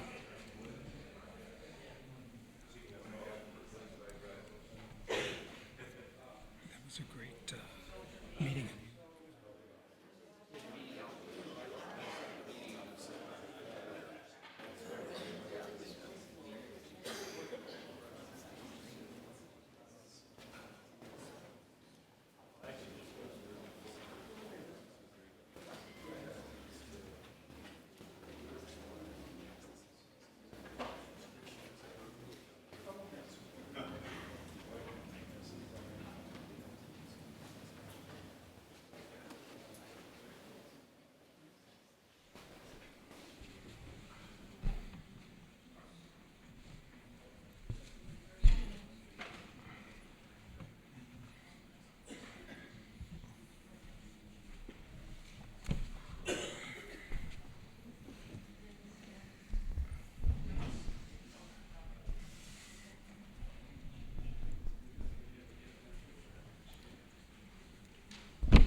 Certainly got enough camera angles, are those? Would we each have one? I guess so. It looks like it. Hello, I'm Tom Kelly. I'm the Director of Civic Education Outreach at the Jack Miller Center. I'm responsible for our off-campus programs. If you might have heard a little bit more about what we do promoting education in the American founding on college campuses. That's kind of the bulk of our work. Came up in the last panel. But we're expanding into programs for at the high school level as well. And so that's kind of going to be the focus of this panel. I want to thank everybody for coming today. I want to thank the National Constitution Center for hosting us. In particular, I want to thank the high school teachers who have come out for this afternoon session. I think we have some, right? Do we have any teachers in the room? You can raise your hand if we do. Okay, well, we'll see if some filter in. But high school education is, of course, of interest to the general public, so we'll be interested to hear your thoughts. The subject of this panel is on teaching the Constitution in the classroom. With the preceding scholarly panel in mind, our goal is to consider how professors and teachers can work together to strengthen education in the Constitution, particularly in the high school classroom, and to discuss some of the online tools that are available to teachers to help them do that. Now, high school teachers have, of course, a different task than college professors when it comes to teaching founding documents. Their students are younger, obviously, often with more diverse backgrounds and interests. Teachers have to consider state, local, and national standards and assessments in building their curricula. And then, at least arguably, teachers have a greater responsibility to cultivate citizenship in their students, to foster an attachment to these founding documents, and to encourage their kids to get involved in American political life. All of which makes teaching founding documents at the high school level a difficult proposition. But teachers need not face this challenge alone. Of course, the Jack Miller Center is committed, along with the NCC and other partners, to helping teachers take their students beyond the textbooks, the standards, the exams, to really challenge kids to make these documents their own. In fact, this year we're doubly committed to that effort through our Founding Civics Initiative, which is a Chicago-based initiative. It supports an array of programs for high school teachers. And I encourage everyone to learn more about that initiative. We have some booklets available in the back. And the idea is to see what works for teachers and to eventually, hopefully, take those programs elsewhere, maybe even Philadelphia. But the main idea with these programs is bringing together professors and high school teachers in ways that typically just don't happen. Usually those are completely separate worlds. So you can pick up the booklets, but you won't. More important than the booklets, we have with us two professors who've been instrumental in helping us get that initiative going in the Chicago area. furthest on my left, we have Evan Oxman. He's the Uline Assistant Professor of American Politics at Lake Forest College. And this semester, he's teaching a graduate level course specifically designed for high school teachers. It's called The American Founding: Principles, Practices, Controversies, and it makes extensive use of online tools, including the NCC's Interactive Constitution. Evan and his teachers have pored over a comprehensive list of founding documents, although I don't think the Treaty of 1783 came up. I don't know. But the Articles of Confederation... Just weren't there that day. Okay. The Declaration of Independence, a number of the Federalist Papers, and they're going to close out the semester with a focus on the Bill of Rights. So Evan's going to tell us about his experiences working with teachers, about some of the methods that he's found effective, and then his plans to close out the semester. To Evan's right, we have John Zembrunen. He's the professor of political science at the University of Wisconsin-Madison. He's now in his 6th year leading a program for high school teachers there at UW. It's called the American Democracy Educators Forum. The forum is a year-long blended, meaning it contains an in-person and online component. And the idea is to bring together professors and teachers into what John calls, and I like this term, a community of practice, with the goal of discussing the principles and practices of American democracy and building curricula around those topics. This year starts a special year. Well, it's the first in a 3-year sequence focused specifically on the Constitution. And so John's going to tell us a little bit more about his program. He's going to tell us how he's weaved the interactive Constitution actually into his program this year and in the coming 2 years as well. So we'll look forward to hearing from John. But first, not all of you may actually be familiar with the interactive Constitution. I don't know, maybe some of you are, but... I think most of them are. Wow. Anyone who comes to the NCC is familiar with the interactive If you haven't heard Jeff introduce the interactive Constitution, well then you haven't heard it introduced and you don't know it. So luckily we have with us Jeffrey Rosen, the president of the NCC, to introduce this exciting tool for us. He's not only president and CEO of the NCC, he's a law professor at George Washington University, and an exceptional writer and communicator in matters of law. I've had the opportunity now to hear Jeff speak a few times, and I went to law school and I never had a professor like Jeff, and I'm at a loss as a consequence. You're fortunate. Anyway, Jeff's going to show us, for those who don't know, or you'll get another perspective perhaps. Jeff's going to show us just how powerful and effective the interactive Constitution can be, so I'll turn it over to Jeff to get us started. Wonderful. Thank you so much.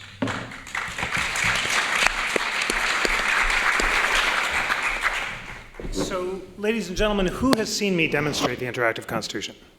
Spectacular. Okay, excellent. So more than half. And I'm so excited to show it to the rest of you. And I'm so looking forward to this working session on something that is the core of the National Constitution Center's mission, which is to distribute this important nonpartisan educational tool to every student in America from 8 to 80. That is the centerpiece of our new strategic plan. Talking to phenomenally talented college and high school teachers like the ones that you see before you on this panel is at the centerpiece of that effort. I'm so excited that John Zembrunen is already developing a curriculum to integrate the interactive into his curriculum, and I can't wait to hear about it. And I want to show it to you, to all those of you who've seen it and those who haven't, so you can get a sense once again of how important a civic tool this is in these polarized times, how necessary it is that all of us, citizens as well as younger students, have access to the best arguments on all sides of the constitutional debates at the center of American life, and to get your advice, as well as the advice of our master teachers, about how to bring it across America. So here's the interactive Constitution. In the intro I told you, you can access this precise tool that I'm accessing at constitutioncenter.org on your smartphones by just downloading the Interactive Constitution app, which I want you to do after the show, not now. But then you'll have, the great thing about downloading it on the app is that you can use it even when you don't have Wi-Fi. So during those moments in the Baltimore tunnel on Amtrak when I'm not connected, I can still access the export and port preference clause and the best arguments about it by the top scholars in America. You see on the landing page this incredible series of partners. This is co-sponsored by the American Constitution Society and the Federalist Society, which are the leading liberal and conservative lawyers' organizations in America. And the heads of those organizations are the co-chairs of our Coalition of Freedom Advisory Board that has supervised this remarkable project. It's co-sponsored by the College Board, which is making it the centerpiece of the new AP History and Government exams. It has been embraced by Khan Academy, which is starting to do a series of videos around the interactive Constitution, including a gonzo series on Article 2 and the powers of the presidency that Saul Khan and I did last week. We wanted to get it up before the election, and we recorded it on Thursday, and he put them online on Friday, so you can see them in real time, and that's just a shape of things to come. And all of this is funded by a remarkably generous grant by the John Templeton Foundation, and the late Jack Templeton really wanted this to be the centerpiece of his legacy, this beautiful effort to bring together the top liberal and conservative scholars in America to write about every clause of the Constitution, describing what they agree about and what they disagree about, and in the process to model civil discourse and constitutional education for a polarized age. Let's start by digging deep into a nice, uncontroversial amendment, say the Second Amendment. And the reason I can be confident in this great nonpartisan group that we can look at the Second Amendment is because we can talk about any amendment, no matter how controversial, as well as its relevance to American life, because we've brought the best liberal and conservative voices, strong liberals and strong conservatives, but we've told them to discuss these issues not in political terms, but constitutional terms. So in other words, the question that we have to ask ourselves is not, do you think gun control is a good or bad idea, but do you think that the Second Amendment allows it or prohibits it? And that distinction between constitutional and political arguments is a law professor's distinction. I insist that all of my students make it, but I want you to make it when you are learning about the Constitution, and we want students, high school students and college students, to appreciate that distinction as well, that there can and should be a difference between their political and their constitutional views, and they have to learn enough about the text and history of every part of the Constitution to be able to separate their constitutional and political views. So let's start in the present, and we click on the right to bear arms, and we find the top scholars in America, Nelson Lund and Adam Winkler, nominated by the Federalist Society and the American Constitution Society, and their first assignment is to write 1,000 words about what they agree the Second Amendment means. And you have to be a constitutional wonk, as I am, and I know many of you are because you're here, to just be as excited as I am by this project of bringing Nelson Lund and Adam Winkler, so distinguished but really antagonists on many great constitutional issues, and giving them this homework assignment of coming up with 1,000 words about what they agree the amendment means. And it's so exciting to report that all of the scholars who wrote for this incredible tool relished that assignment, and in almost all cases, relatively quickly, were able to agree on their 1,000-word common statement. That suggests that the settled precedents and the paradigm cases from history and the core historical meaning of the amendment is less contested than you might expect. And therefore, you'll see, and then what's also exciting about this, it's like a Supreme Court majority opinion. Every single word in this common statement is something that both sides agreed to, so there can be no doubt about its historical accuracy. So Winkler and Lund have a bunch of things to say about the Second Amendment, including this claim that implicit in the debate between the Federalists and Anti-Federalists were two shared assumptions. First, that the proposed Constitution gave the federal government almost total legal authority over the army and the militia. Second, that the federal government should not have any authority at all to disarm the citizenry. They disagreed only about whether an armed populace could adequately deter federal oppression. So what's so interesting about this common statement is we learn that the debate that consumed the Supreme Court in the Heller case, is the Second Amendment an individual right or not, was not central to the framers. The Federalists and Anti-Federalists were more concerned about whether or not liberty could be protected by an armed populace. It's also interesting that Lund and Winkler agree that by the time of the Civil War, at least, the Second Amendment was an individual right, but they disagree about, and they also agree that reasonable regulations are permitted by the amendment, but they disagree about what kind of regulations are reasonable. So when you scroll down to the bottom, you have their separate statements about areas of disagreement. And Lund, in his separate statement, believes that assault weapons bans are not constitutional. He says popular bans on so-called assault rifles define this class of guns in terms of cosmetic features, leaving functionally identical semi-automatic rifles to circulate freely. This is unconstitutional for the same reason it would violate the First Amendment to ban words that have a French etymology or to require that French fries be called freedom fries. So he's not at all suggesting that all semi-automatic weapons couldn't be possibly banned. He's saying that singling out assault weapons doesn't make sense. Very illuminating and helpful to know. Winkler, by contrast, does think that bans on assault weapons are constitutional, and he notes a series of founding-era laws that continued through the Civil War era that required people to submit their guns for public inspection, to show up for public musters, and he notes that all of the regulations that lower courts have considered since the Heller decision have been upheld. So this is just this marvelous introduction to the history and current debates about the Second Amendment, with this strong consensus about the core purpose, meaning being to preserve citizens' right to resist federal tyranny, and some disagreement about what kind of modern regulations are reasonable. But that's not all, I say, like a Ginsu knife salesman. In addition to learning about these thrilling current debates, you can do two other things, and I'll show you them quickly, and then we'll turn the show over to our master teachers. You can, when you go to the homepage, go back in time. So was the Second Amendment considered an individual right or not at the time of the framing? The best place to answer that question is the Revolutionary era state constitutions that James Madison cut and pasted from when he wrote the Bill of Rights. We know that he didn't make up the Bill of Rights from thin air. He had beside him George Mason's Virginia Declaration of Rights, as well as a series of Revolutionary era state constitutions. And you can just click on any amendment and see the relevant state constitutions, and students can decide for themselves how the text evolved. So for the Second Amendment, it's incredibly interesting. 2 state constitutions out of the original 13 clearly define the right to bear arms as an individual right. Vermont says the people have a right to bear arms for the defense of themselves and the state, and Pennsylvania is similarly individualistic, and it says in the middle of this statement that the people have a right to bear arms for the defense of themselves and the state.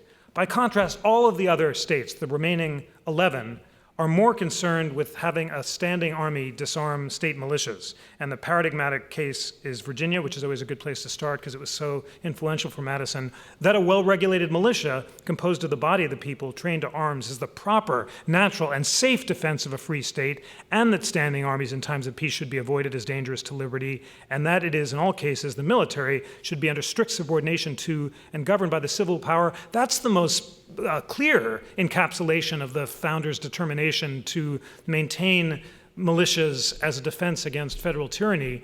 And you really see that the whole notion of, is it individual or collective, is less important than just maintaining the people's power to resist centralization. And then you see Madison's first draft, which begins with the right of the people language and has the well-regulated militia language second. You can follow the text as it evolves through Congress until the final version. It's a beautiful way of learning language arts as well as history, and it's the most neutral and nonpartisan way of understanding the Second Amendment that exists. When I was in law school, there was a 2-volume set by Bernard Schwartz that collected all the state constitutions, so when I wanted to write about it, I have to take notes and underline. And Zach Elkins at the University of Texas and he runs Constitute, the leading collector of global constitutions, thought it would be a great teaching tool to put all this online and let students make the comparisons for themselves. And here it is, and it's thrilling. And the final thing you can do is to compare every right in the US Constitution to rights around the world. So if we stick with the Second Amendment and the right to bear arms, the countries in yellow are all countries that have a version of the right to bear arms. There are surprisingly few. The paradigmatic case is Britain, the Bill of Rights, 1689, that subjects which are Protestants may have arms for their defense, suitable to their condition and as allowed by law. That was a liberal provision for its time, even though it was limited to Protestants, but it captures that notion of an armed citizenry resisting centralized power. And there are just a few other countries, including Mexico and Iran, which has a Quranic exhortation to sort of take up arms against the infidel, but ends by saying the possession of arms, however, requires the granting of permission by the competent authorities. So you have here this amazing tool. You start with the current debates and have the best scholars on both sides. You go back in time and can trace the evolution of the text from the Revolutionary Era documents, and then you can compare the right in question to rights around the world.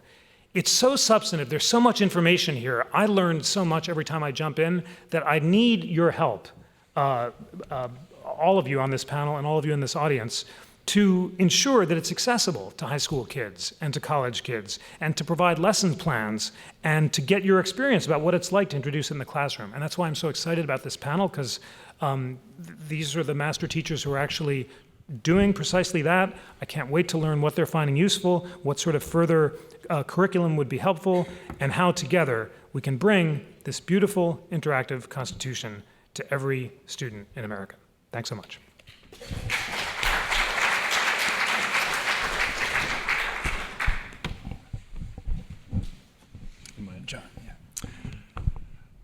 So first of all, I just want to start by thanking the National Constitution Center for hosting us today and for providing the interactive Constitution. I'm going to talk in a few minutes about how it's really helped me move the work I've been doing with high school teachers a step forward in an important way.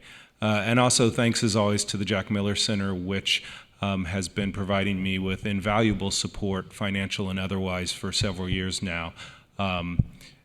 In fact, I first got into working with high school teachers, as Tom said, 6 years ago, and I stumbled into it. So I have elementary and secondary teachers in my family, and I'm watching my own 4 children make their way through elementary and secondary school, so I interact with their teachers. But the normal course of my professional life doesn't bring me into contact with teachers very often.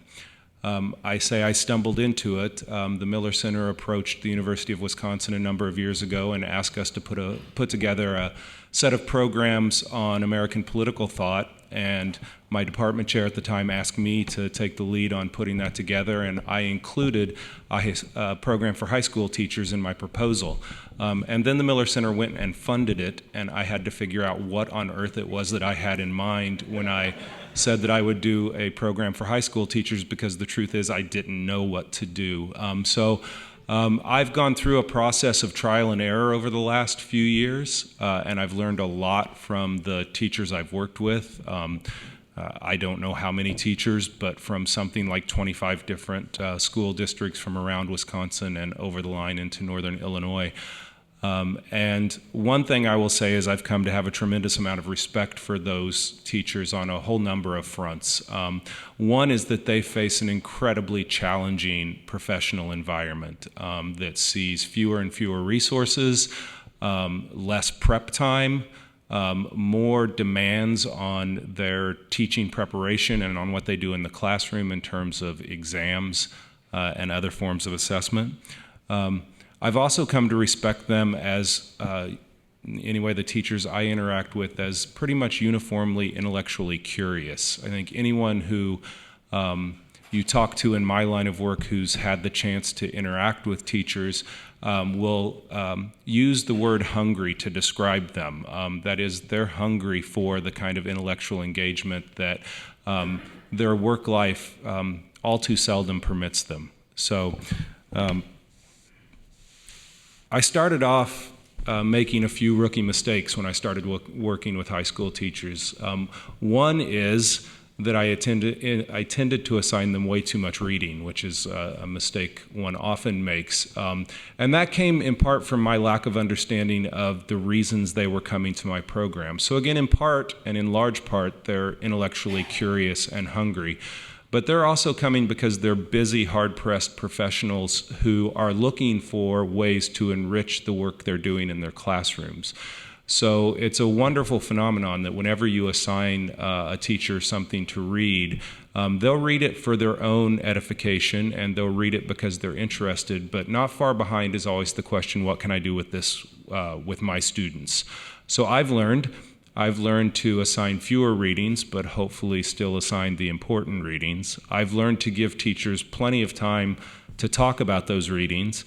I've learned not to try to impose my own ideas about how those readings should be taught in their classrooms. They're the experts on that, I'm not.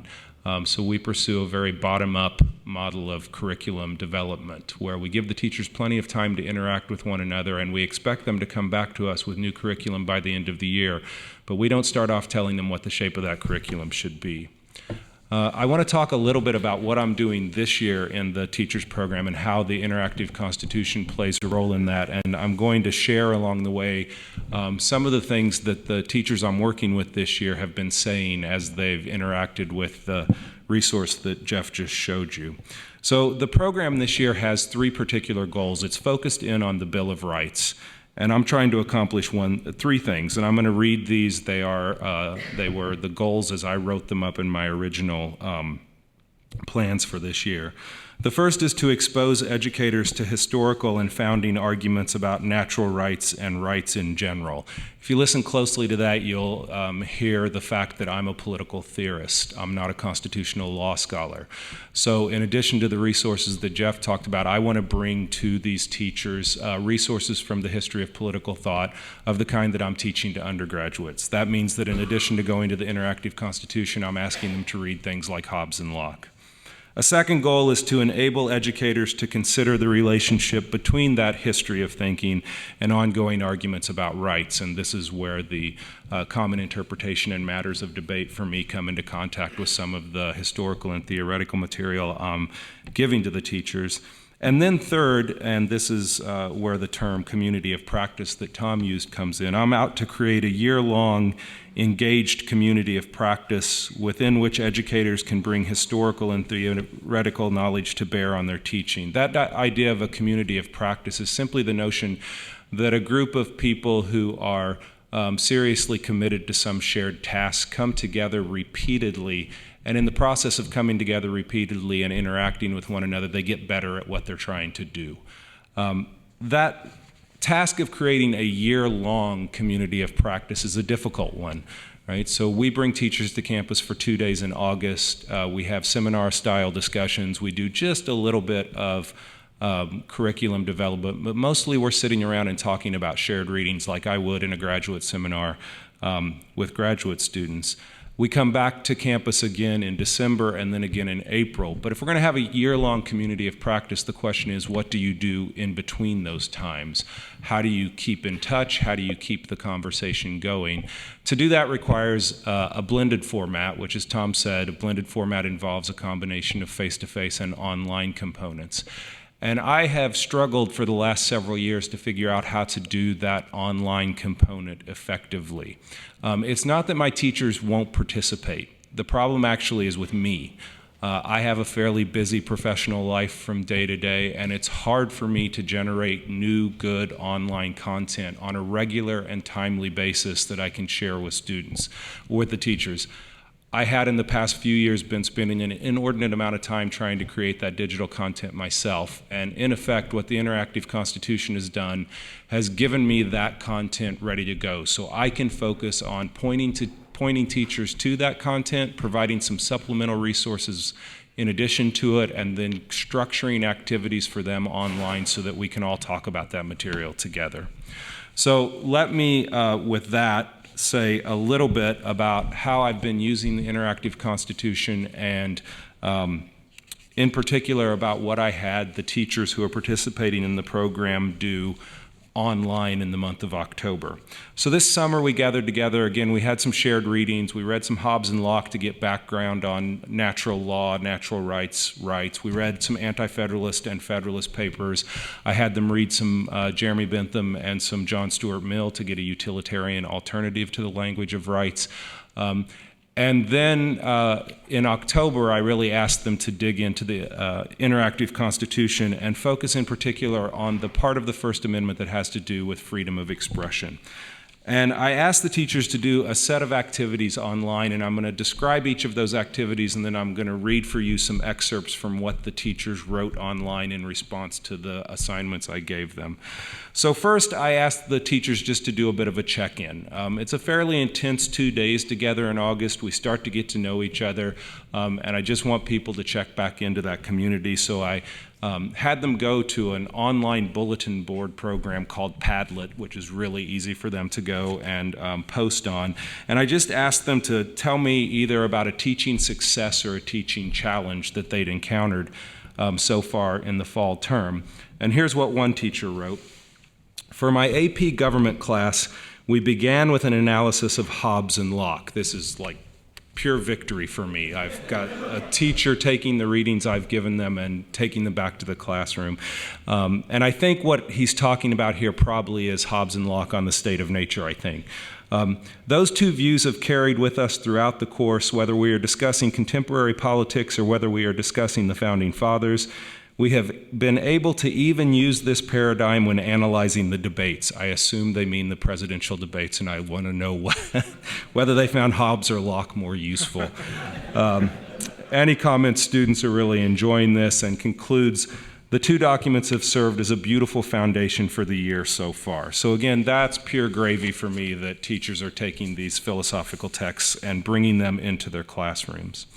The next thing I asked teachers to do was to take a look at an excerpt from John Stuart Mill's On Liberty. This is the beginning of On Liberty, where Mill's talking about the nature of free thought, and again, arguing from a utilitarian point of view. So I want the teachers to be thinking about a rights-based argument versus a utilitarian-based argument and taking that back to their students. And I ask them to read this excerpt, and I put it in a Google Doc, which lets them very easily go put marginal comments about it. And I said, you have to go make at least one marginal comment, either about the ideas in the document, in the excerpt, or about how you might use this in your classroom. So at one point in this portion of On Liberty, Mill is talking about the clash of opinions, and he writes that the cessation on one question after another of serious controversy is one of the necessary incidents of the consolidation of opinion, so that if there's a consolidation of opinion, we'll stop having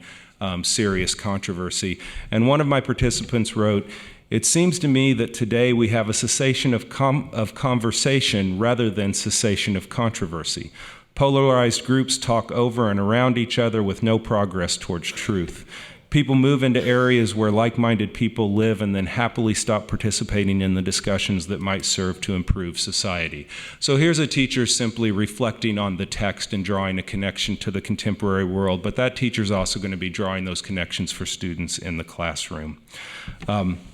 Here's another comment on that excerpt from On Liberty. This was a comment on the point where Mill writes that, quote, the only freedom which deserves the name is that of pursuing our own good in our own way, so long as we do not attempt to deprive others of theirs or impede their efforts to obtain it. And the teacher wrote in response to that, this line, pursuing our own good in our own way, is so optimistic. I think the 11 to 14-year-olds I teach would generally agree with this, until we go down the rabbit hole of hypotheticals, which always complicates our best resolve. I think this is a good place to begin, with a belief in the goodness of humanity and the individual intention to be or do good. So here's a teacher reflecting on Mill and thinking that his 11 to 14-year-olds, this happens to be a middle school teacher, will do that as well. After I asked them to comment on Mill, I pointed them towards the different parts of the interactive Constitution. I created 4 different discussion forums, and I let the teachers choose which one to post in, and then asked them to go to respond to one post in a different forum. So first they had the option of posting in a forum that was focused on the common interpretation and matters of debate section of the interactive Constitution on freedom of speech. And so one teacher who focused on that discusses the matters of debate section about freedom of speech a bit, and then offered up this idea for helping students visualize the Supreme Court's record on matters of free speech. The teacher wrote, I also thought about developing an activity where students place court cases regarding speech and press on a timeline on the x-axis and freedom censorship on the y-axis, and students would list 10 SCOTUS cases and show how freedom of speech has expanded or contracted throughout time. So here's a teacher thinking creatively about a way to visualize freedom of speech over time. Another possibility was that they could go to a discussion forum that also examined the common interpretation in matters of debate, but this time on freedom of petition or assembly. One participant who focused on that part of the interactive Constitution wrote, "I was struck by how the authors felt that the right of petition had been almost completely subsumed by the rights of free speech. I hadn't really thought about that before. I knew the word petition was more than just a literal written document, but I hadn't really thought about whether the right of petition should include an expectation of action." And then another teacher looking at the same issue wrote, "To be honest, I, like the Supreme Court, have largely placed aside the petition clause and focused on other clauses of the First Amendment in my AP U.S. government class." So here I think is again an instance of using the interactive Constitution, thinking about it in a way that's going to change how this teacher teaches that part of his course. Another discussion forum, I had them look at the rights around the world section that Jeff pointed out to us, again focusing in on the First Amendment, and I'll read a few responses from that.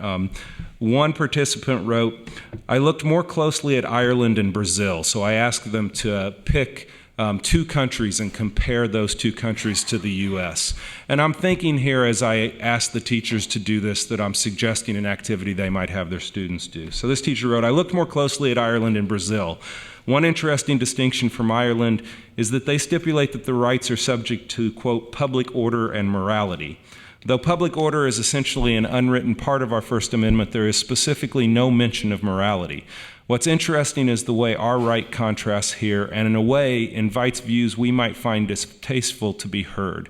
The Irish right doesn't necessarily allow for such assemblies." Then the teacher goes on to talk about Brazil. "Another thing I noticed about both Brazil and Ireland's right of assembly is the prohibition of weapon and arms. We find no such prohibition in our First Amendment. I find it interesting that they decided to specifically outlaw weaponry as part of their rights to assemble and protest." And then this same teacher, having done this reflection on the comparison between Brazil, Ireland, and the U.S., thinks about what he could have his students do and says, "Most countries have only 3 to 10% match of wording with the U.S. First Amendment, but that only tells part of the story. I would have students search for the number of press outlets, human rights groups, and other independent reports on the reality of free press in other countries." So here's a student using or a teacher thinking about how the interactive Constitution might lead to a research activity and assignment in the class. One last thing, and that's how one teacher reported on examining the writing rights section. So Jeff just said briefly that that section could be used for literary arts as well. And so I think you're going to love this quote. So this teacher went and looked at the writing rights part of the First Amendment, and this teacher happens to be a literature teacher. So occasionally, mostly I get government teachers and a few economics teachers. Here's a literature teacher. I've had a few of them over the years. And she writes, "Well, this was a challenge to me as the English party to our group." It's interesting. She calls herself the English party, which has a different meaning in this context. "But as I moved across the interactive toward the amendment itself, I saw what I teach evolving. Once I am finished teaching the ACT to my juniors," which I think is a very telling aside, "and am actually allowed to teach authentic writing, I work to teach the students that their thesis comes from a palette of ideas which their paper presents. It is to be crafted at the end of writing, after they see what it is that they have brought out."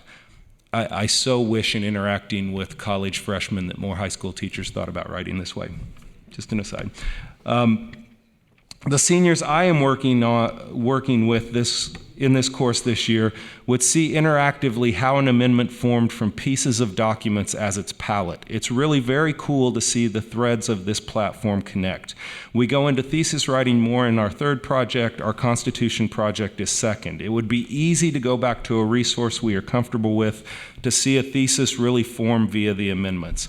It's also really interesting to show that the percentage of words, ideas, representation increases as agreement is reached. This is such a super visual of real writing processes for my students to observe. And then a second comment from a different teacher. I backtracked through the writing of the First Amendment. I would remind students that the U.S. Constitution is a series of compromises, and the First Amendment was as well.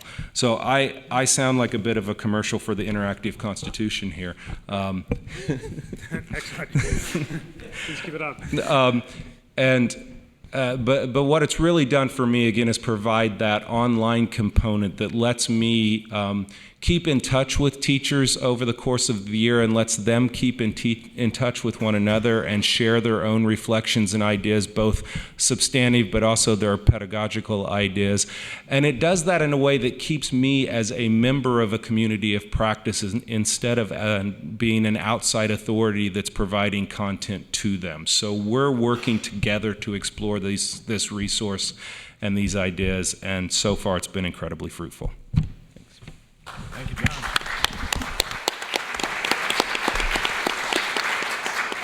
Evan.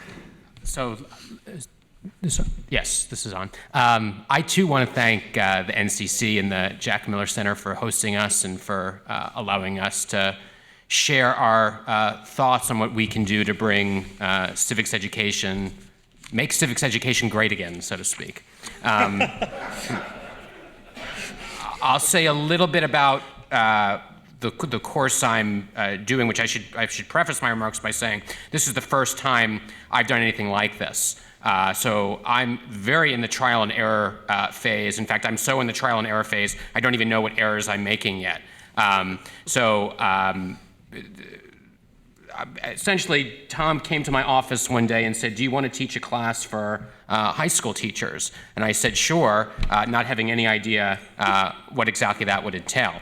But it's been a really wonderful experience in that the teachers I have encountered are, I think this coheres with what John is saying, incredibly hungry for this kind of material. And in fact, the biggest problem I've had is learning to keep my mouth shut. I mean, basically, I go into class and say, go, and we have 2 hours of discussion. Oftentimes, we don't get anywhere near as far along as I might have hoped, but that's okay just because the teachers are so incredibly passionate and interested in the material. So just a bit of background about it, because it's a little bit of a different model than John's model.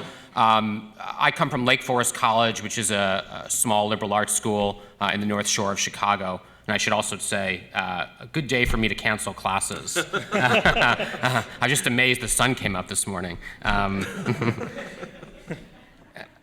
So what I'm doing, we have a tiny, what's called a Master of Liberal Studies program at the college, which is a very small sort of general education master's model. And the course I'm doing for high school teachers is fitted in with that model. So this is for teachers who wish to continue in the master's program at Lake Forest, this would be an entryway to do so. And I think this was, for other schools thinking about such a model, this was the sort of pitch that made it very attractive to our administrators in the sense that it was a sort of free advertising opportunity that might attract students to our master's program.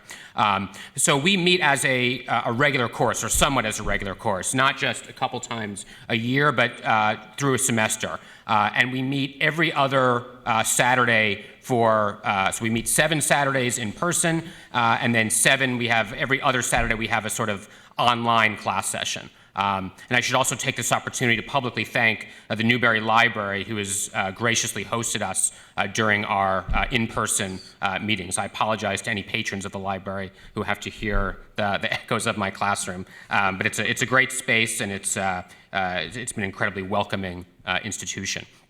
So the way I've structured the course, given that we meet in person and then we have these sort of online sessions, the in-person meetings I try to cover historical founding texts. So, for example, our first week was on the Declaration of Independence. So obviously we read the Declaration of Independence, we read the English Bill of Rights, we read Thomas Paine's Common Sense.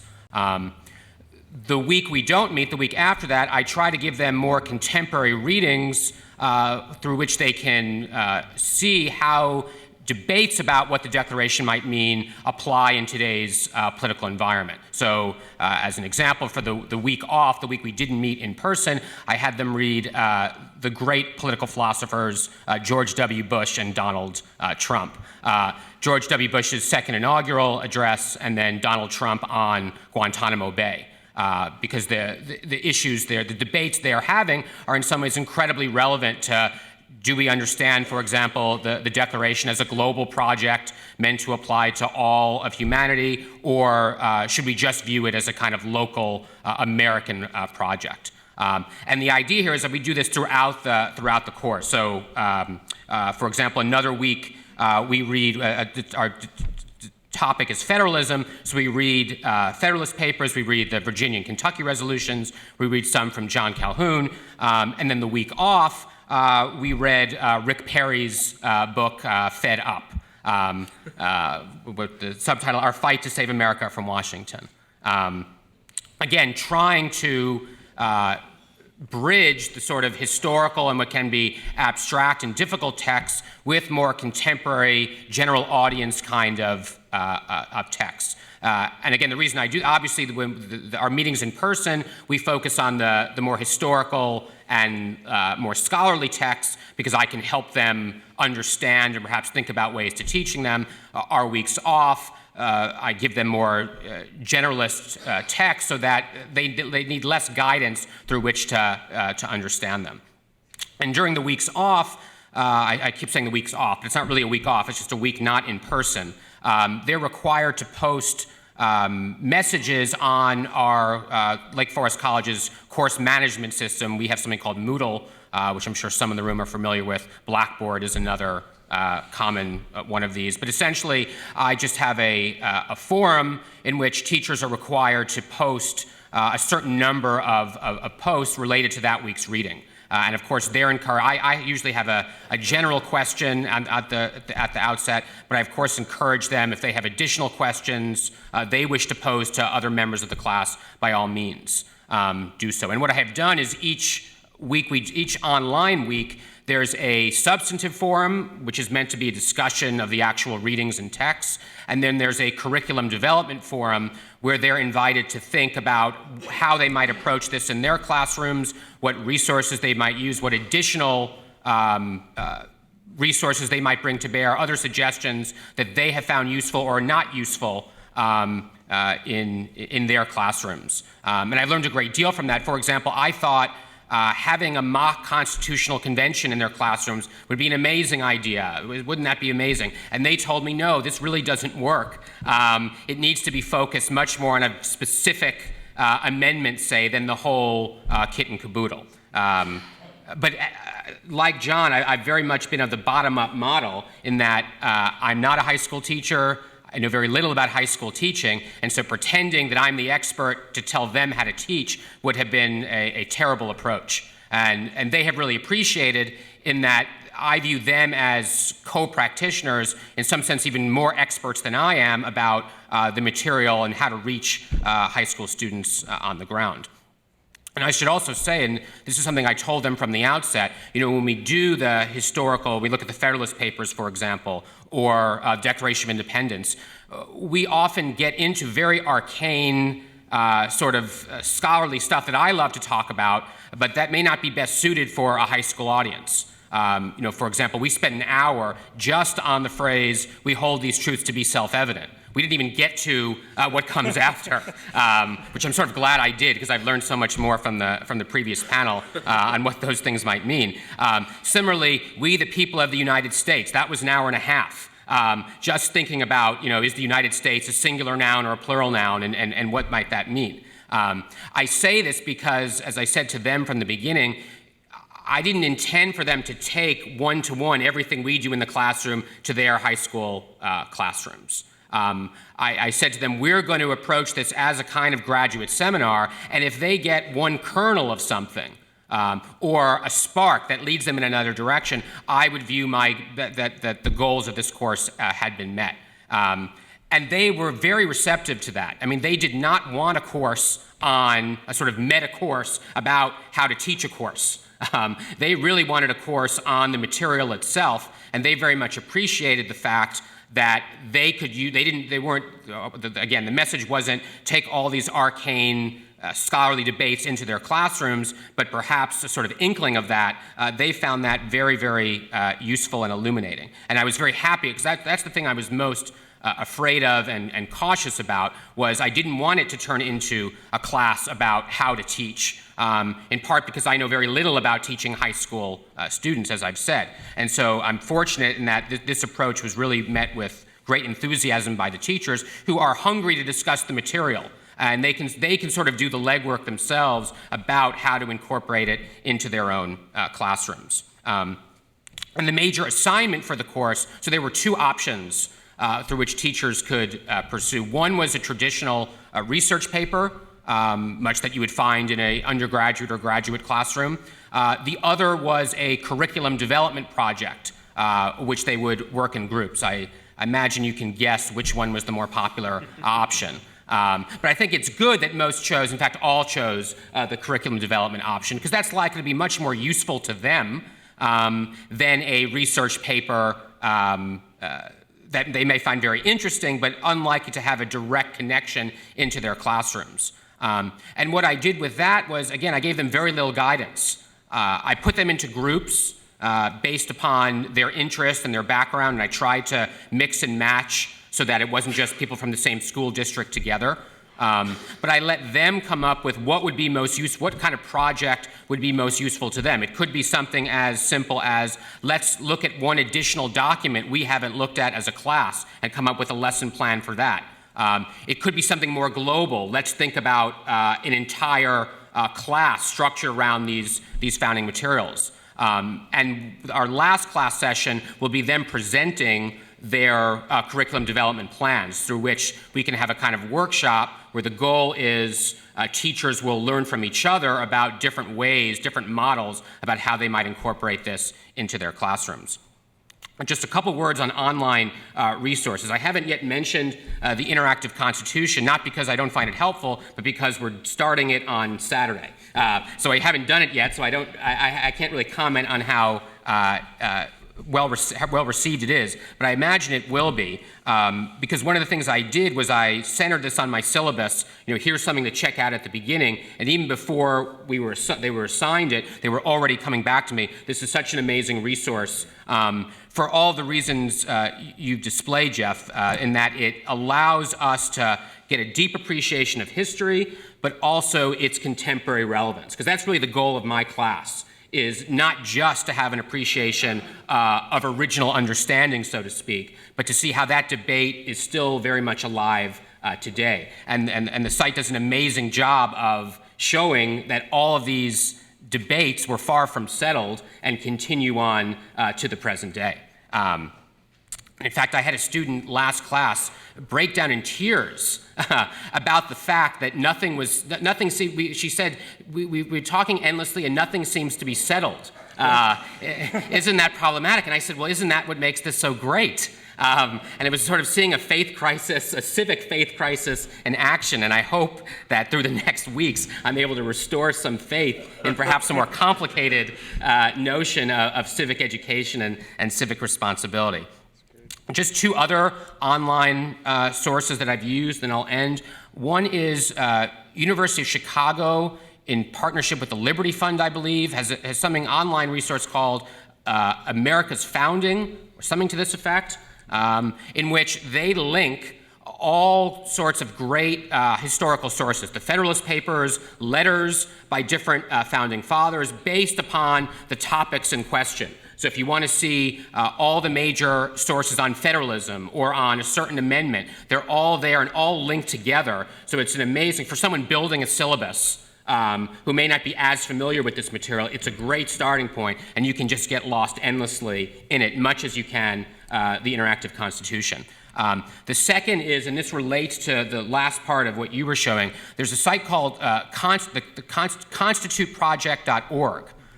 Which is a link to the full text of global constitutions from Albania to Zimbabwe and all in between. And it's also searchable by text. And even, I'm particularly interested in undemocratic constitutions. The very fact that, for example, North Korea feels the need to have a written constitution is, I think, very instructive. And so some teachers have already, those who are doing more global courses, more comparative courses, have already told me that's an extremely useful resource, because again, it's also searchable by term and by concept.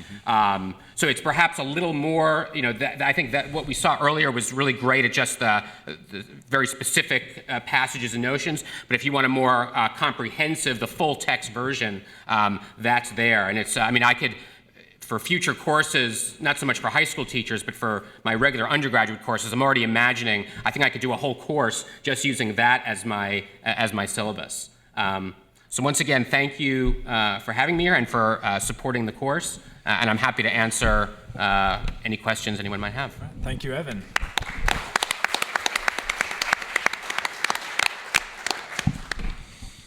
So, do we have questions in the audience?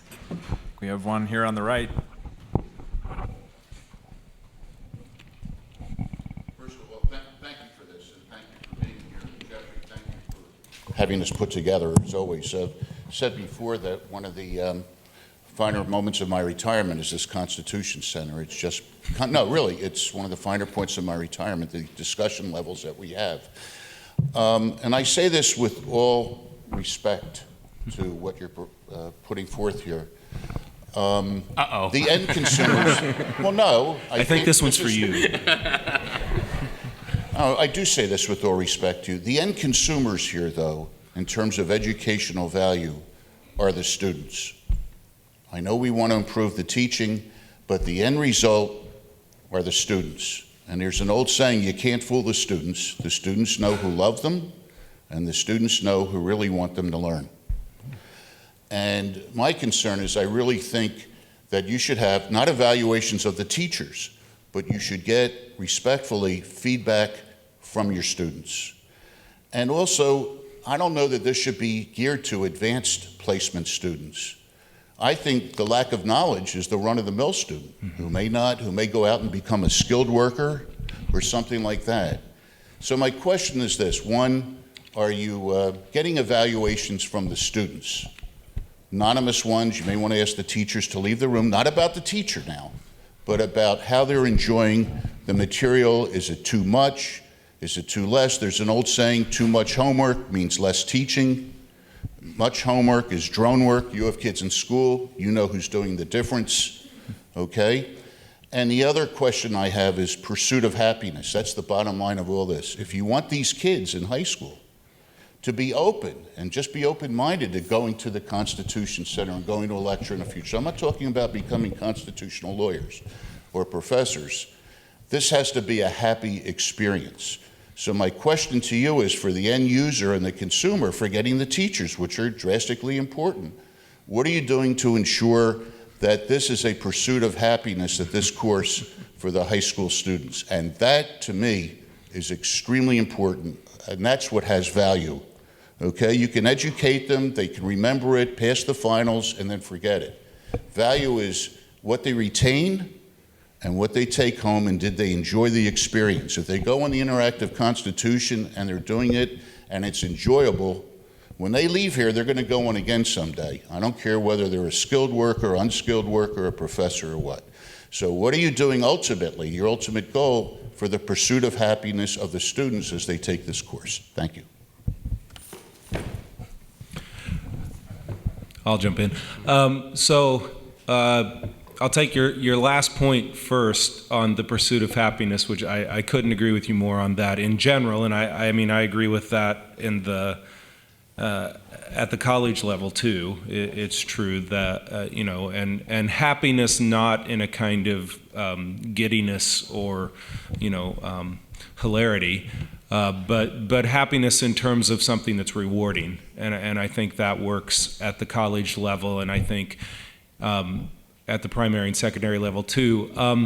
Where I might differ a bit with you on that point, or maybe I don't differ, but it's just my perspective on it, is I'm pretty convinced that the teachers I work with are going to be better at figuring out how to make that type of study rewarding for them than I know not all of them. I will tell you the teachers I work with, and they're a self-selected group, right? And that's very much true. But I mean, I would point back to just in some of the excerpts I read, the kind of creative assignments that they're coming up with. So I guess a different and maybe more positive way of putting it is that to the extent that I can get groups of particularly dedicated teachers and particularly skilled teachers, and I know that's who I'm getting, right? That's the reality for the most part. if I can get them together and they work together and I'm part of creating good curriculum and interesting assignments and interesting activities to do, and then those can be shared, I think that's the better route. I mean, I think that's that. So that's one point. The other thing that's interesting, just in terms of who I get in my program, often I'm getting in my program people who are members of teaching departments, right? They're a member of the government department at this large high school. And so my hope is that they're going back and working with their colleagues in their department and that this material is getting out. And I know it's not always, but I'm hoping. The question of students. So 2 thoughts on students. One is it's very challenging to figure out how I would get anonymous feedback from the students. My teachers are teachers, right, but I'm not in their classrooms, and so there's a challenge there, right?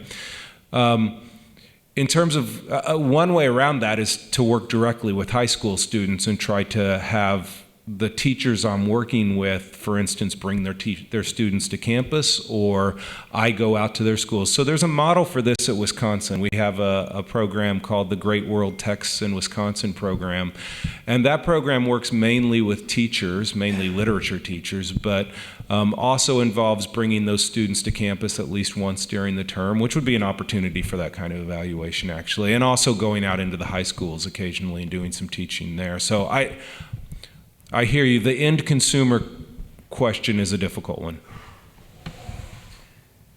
Evan, do you want to add? I mean, I don't really have much to add. I mean, I let alone hearing evaluation from students. This class is so young, I haven't even gotten evaluation from the teachers. So, I mean, I will receive that at the end of the semester.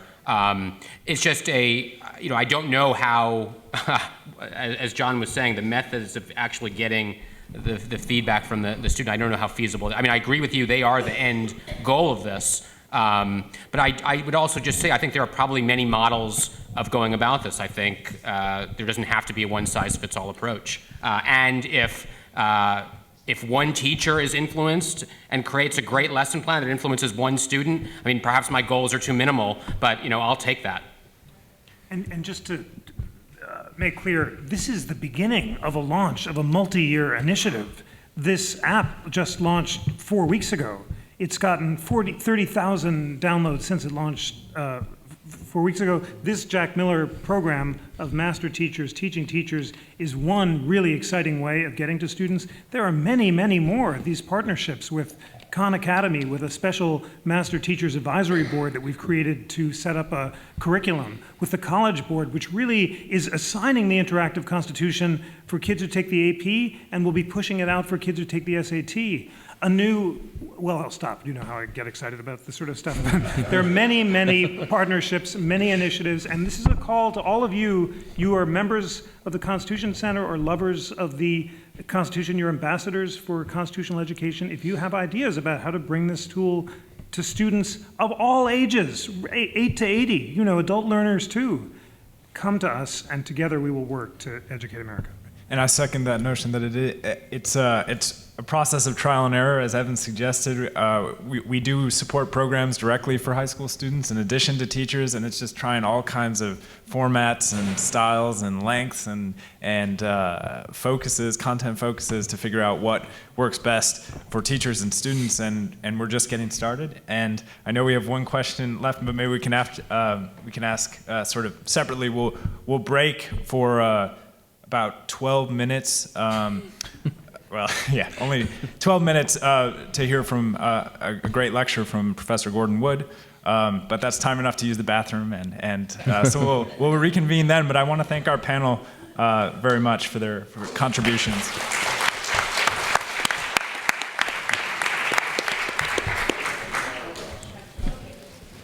Thank you, Jeff. Very good.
Ladies and gentlemen, if you could take your seats, please.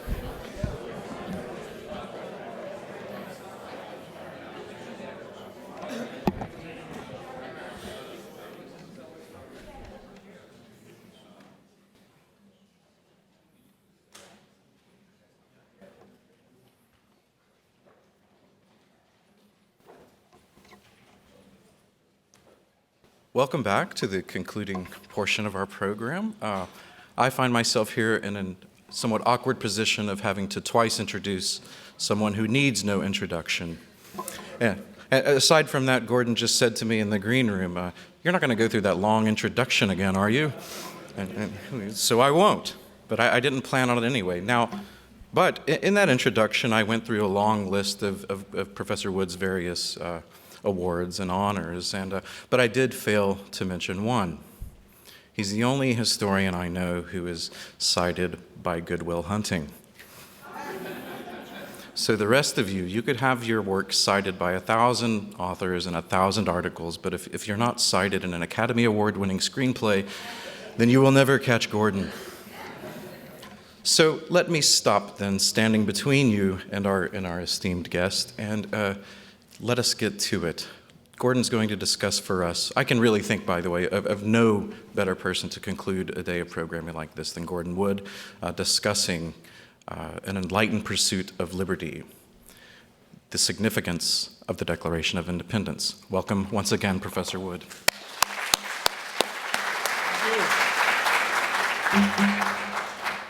Well, thank you, Randall, and I'm delighted to be here.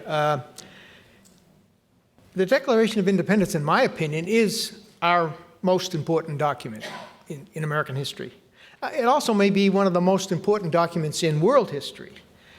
But not only did our Declaration legally create the United States, but it infused into our culture nearly all of our important ideals and values, our inalienable rights, including life, liberty, and pursuit of happiness, and especially, and most important, our belief that all men are created equal.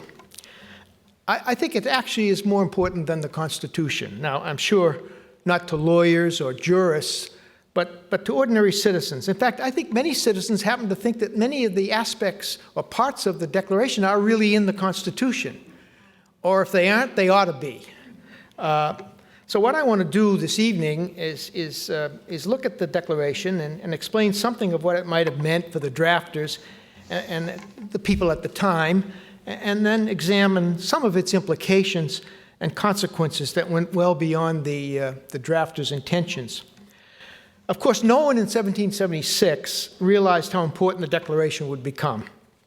John Adams thought the important decision had been made on July 2nd, when the Congress actually voted for independence. The second day of July, he told Abigail, on that day will be the most memorable epoch in the history of America. He believed that it would be celebrated by succeeding generations as the great anniversary festival. It ought to be commemorated with pomp and parade, he said, with shows, games, sports, guns, bells, bonfires, illuminations from one end of this continent to the other, from this time forward forevermore. Now, much to Adams's later regret, July 4th, not July 2nd, became the day of commemoration.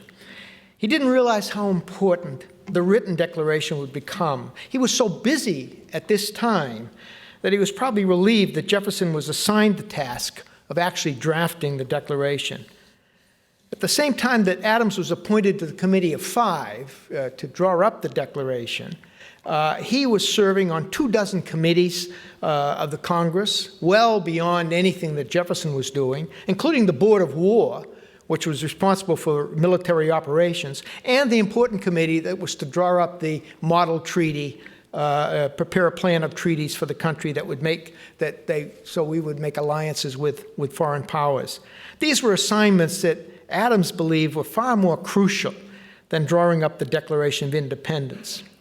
Now, by the early 19th century, however, both he and Jefferson knew better. The so-called authorship of the Declaration had taken on an immense emotional significance, I think, for both men. Initially, Jefferson and others had not made much of either the preamble or his authorship. During the 1780s, Jefferson was mentioned as one of the members of the committee that drafted the Declaration, but he was not singled out as yet or celebrated as the author. Jefferson's authorship of the Declaration first became well known during the partisan struggles of the 1790s. To counter the vicious Federalist attacks on Jefferson, his Democratic Republican followers began touting his writing of the Declaration. They made much of the preamble that emphasized equality, inalienable rights, and the right of revolution, dangerous ideas to the Federalists frightened by the French Revolution. Jeffersonian Republican newspapers began referring to the Declaration as our great American charter, drawn up by the immortal Jefferson. When someone mentioned the similarity of the Declaration to some of the writings of John Locke, the Federalists were quick to pick this up and use it to disparage Jefferson's claims of Jefferson's authorship. He wasn't really the author of the Declaration, after all, the Federalists said, certainly not the originator of the ideas in it. He had just drawn it all from John Locke. He borrowed or compiled the Declaration from Locke's writings. Therefore, he's not really an original thinker. But all this Federalist belittling of Jefferson's authorship went nowhere. When Jefferson became president, his sole authorship of the Declaration became even more firmly established in the minds of his countrymen. Now, John Adams became very jealous, of course, of Jefferson's so-called authorship. In 1805, he lamented to Benjamin Rush that the scenery surrounding the activity of public life was often far more important than the character of the actors. Was there ever a coup d'etat, he asked, that had such great effect as Jefferson's penmanship of the Declaration of Independence? Adams felt that the real business of bringing about the revolution had been behind the scenes, where he had done much of the work. He had never put much stock in the addresses and documents of the Congress. They were, he said, dress and ornament rather than body, soul, or substance. He felt that Jefferson's writing of the Declaration had been a mere theatrical show, something decorative that had captured the attention of people but was not really significant. But alas, he moaned, Jefferson ran away with all the stage effect, all the glory of it. Jefferson became increasingly proud of his authorship of the Declaration. That's why he became upset when Adams in 1819 rather gleefully sent him a notice that a recently discovered document in which the Mecklenburg County Militia Company in North Carolina had issued resolutions in 1775, 18 months before the actual Declaration, that had anticipated Jefferson's Declaration even in many of its phrases.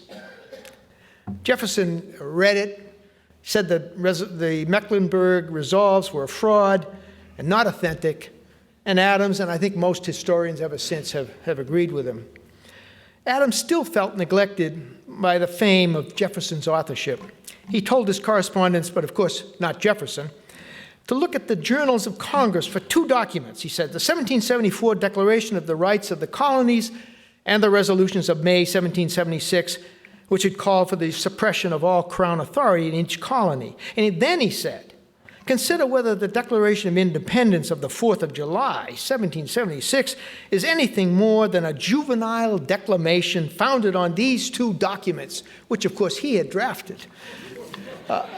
His jealousy, I think, was so palpable and was expressed so bluntly, more often than not, that I think his correspondents found it endearing.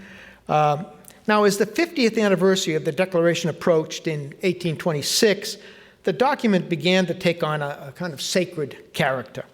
In 1824, Secretary of State John Quincy Adams, acting under a resolution of Congress, sent Jefferson two facsimile copies of the Declaration. Jefferson was delighted, and he took the Congress's act as evidence of reverence for that instrument. This action, he told John Quincy, had a holy purpose.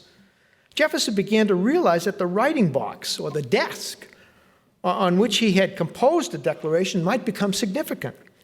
In 1825, he told his granddaughter, Ellen Wales Coolidge, that he had been recently impressed with the reverence being paid to William Penn's chair in this city of Philadelphia, and it got him thinking. If things acquire a superstitious value because of their connection with particular persons, surely, he said, a connection with the great charter of our independence may give a value to what has been associated with that document. Although the writing desk was very plain and ordinary, he wanted her and her husband to have it. I'm quoting Jefferson here, its imaginary value will increase with years, and if you live to my age or another half century, you may see it carried in the procession of our nation's birthday as the relics of the saints are in those processions of the church.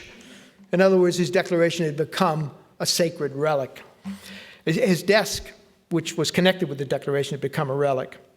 Now, no wonder in working out his brief list of his life's achievements for his tombstone, Jefferson chose to have engraved first, author of the Declaration of Independence, followed by his authorship of the Virginia Statute for Religious Freedom, and then his creation of the University of Virginia. And you can see Adams, imagine Adams, author. He was the draftsman, not the author. Jefferson never made any claims, of course, of originality. The object of the Declaration, he later recalled, and this, I think, goes to the notion of whether he read Locke or not. He no more was looking at Locke when he did this one. If you think of a contemporary analogy, and I know this cuts to the heart of political theorists, but if someone said to you, poverty causes crime, you say, oh, you must have gotten that from Karl Marx. Well, you don't have to have read Karl Marx to have a conclusion that poverty causes crime. And that, I would say that that's probably true. These are not political philosophers. These are working politicians who grab their ideas out of the air, and as he said, I had nothing original to say. His aim was not to find out new principles or new arguments never before thought of, but to place before mankind the common sense of the subject in terms as so plain and firm as to command their assent. He said he had turned to neither book nor pamphlet, nor to any particular or previous writing. Instead, he said in 1825, its authority rested on the harmonizing sentiments of the day. It was simply meant to be an expression of the American mind. Now, of the great trilogy of rights in the Declaration, life, liberty, and the pursuit of happiness, life and liberty, I think, and I mentioned that this afternoon, are the easiest to understand. They were English rights. They were integral to the common law. They're common law rights, whether you want to call them natural rights. That's an invention of the colonists on the last minute. They were talking about English rights, and then they said in the Continental Congress, this is getting embarrassing. We're talking about English rights, and we're on the verge of revolting from England. We better switch and call them natural rights. It's not something that necessarily had to come from Locke or Hobbes. Magna Carta doesn't say anything about happiness, but it does have a lot to say about life and liberty. An Englishman could not be imprisoned or executed except by due process of law and the judgment of his peers, and he could not have his property taken away without his consent. The pursuit of happiness was different. It was new, it was modern, it's a pure product of the Enlightenment.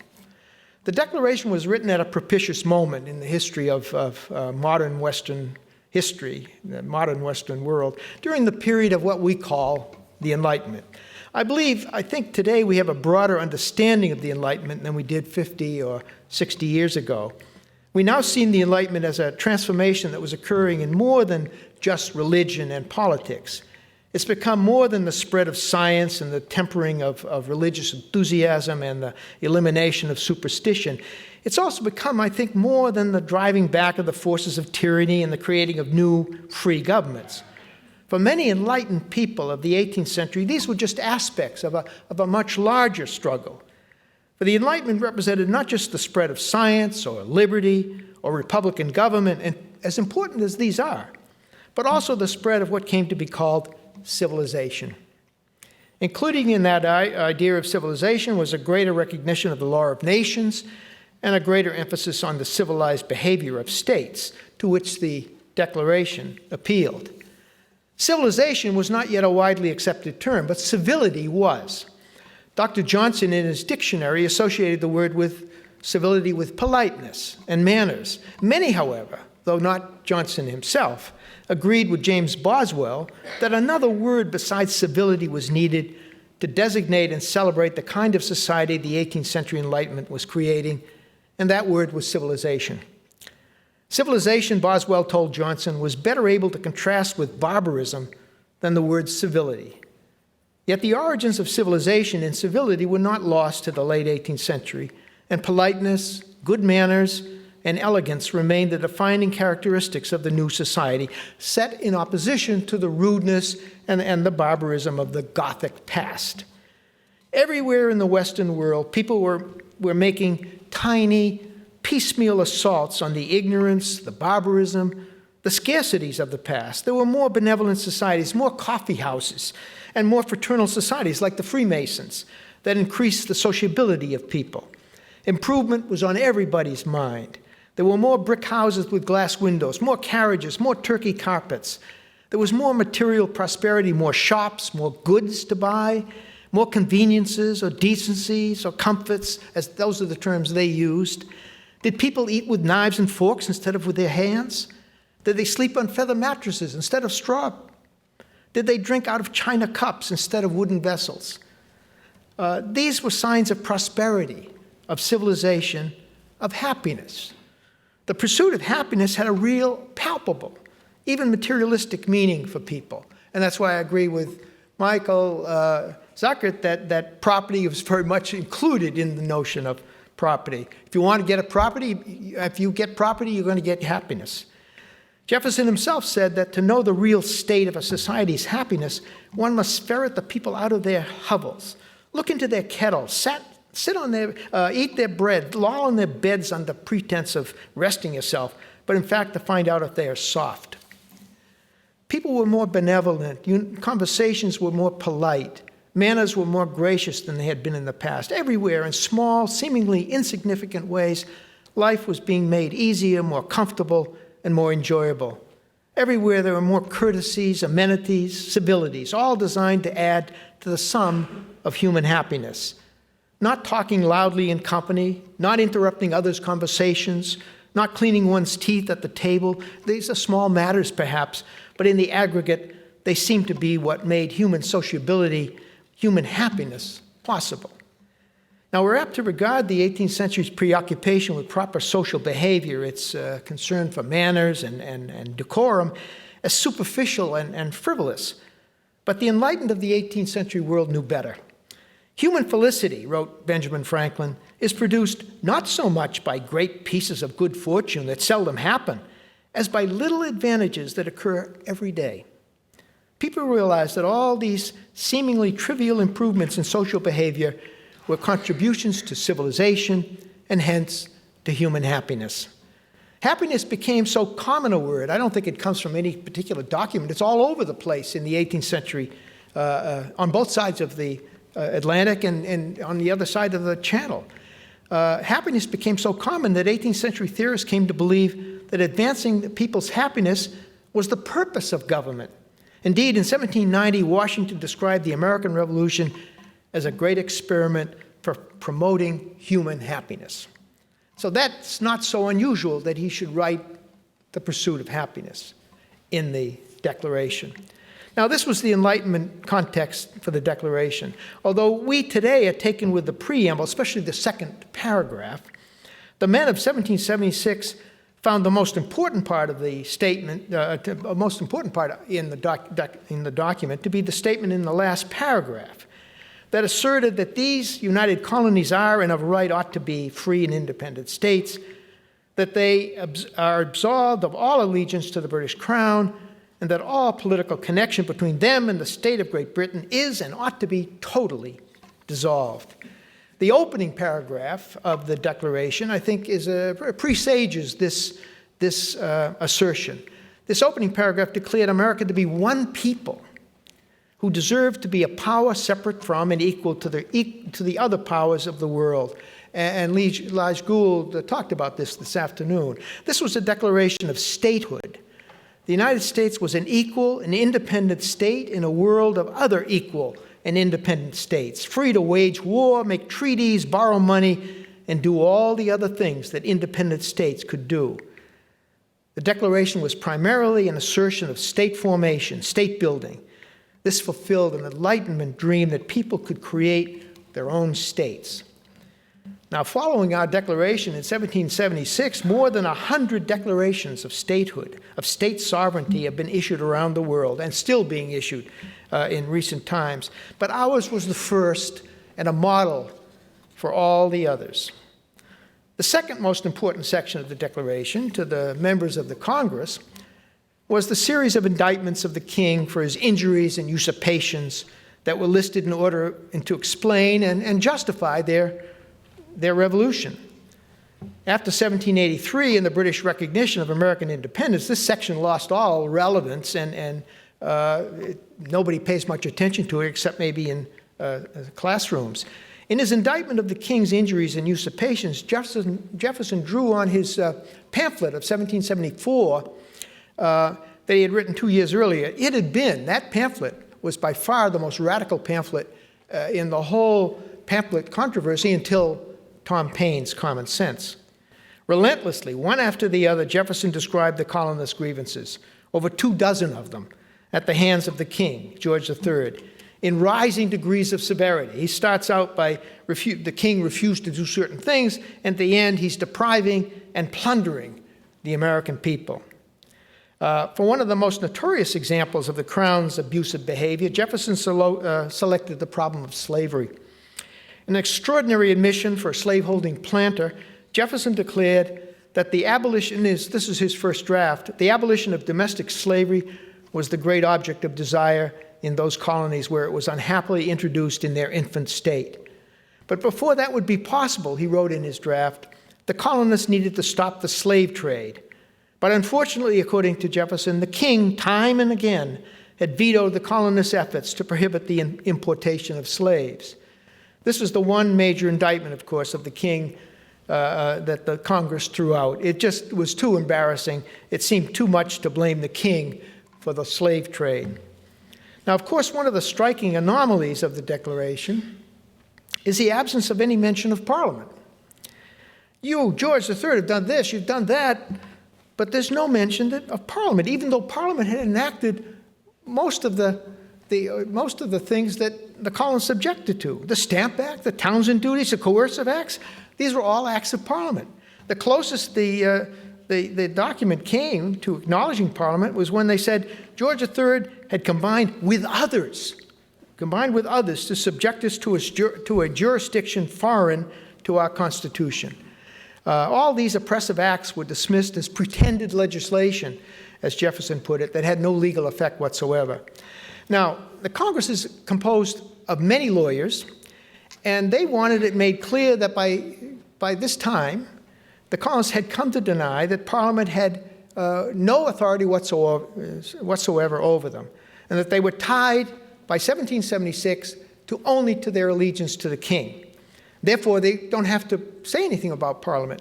During the debate, the decade-long debate over the nature of the empire, the colonists had been forced into this position by the British appeal to the doctrine of sovereignty, that there must be in every state, voiced by many jurists, especially Blackstone, there must be in every state one final, supreme, indivisible lawmaking authority, and in the British Empire, that authority was Parliament. The colonists had been trying to divide authority. Well, you can regulate our trade, but you can't tax us. And the British polemicists came back, ministerial defenders came back and said, you can't divide Parliament's sovereignty. You had to be totally under Parliament's authority or totally outside of it. There's no middle ground. If the colonists accepted one iota of Parliament's authority, they had to accept all of it. And if they denied one aspect of Parliament's authority, they had to deny all of it. Well, there was once they were given that kind of alternative, they said, well, we don't accept Parliament's authority at all. And that was the position they reached by 1770. All of the intellectuals, John Adams, Hamilton, all wrote pamphlets.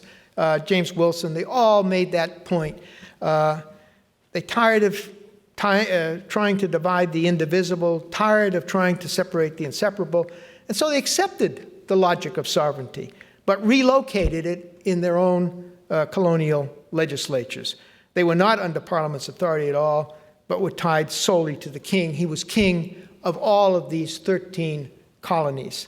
Now, historians have come to call this the Commonwealth theory of the empire. Well, they call it that because it anticipated the Statute of Westminster of 1931, which created the modern British Commonwealth. So Australia, New Zealand, Canada have independent legislatures, but they have a common sovereign in Queen Elizabeth. That's the position the Americans reached legally, constitutionally, by 1776. So they only had to break that final tie with the king in order to be free. And for that reason, they scrupulously, as good lawyers, scrupulously avoided any mention of Parliament as if to somehow deny the legality of their position.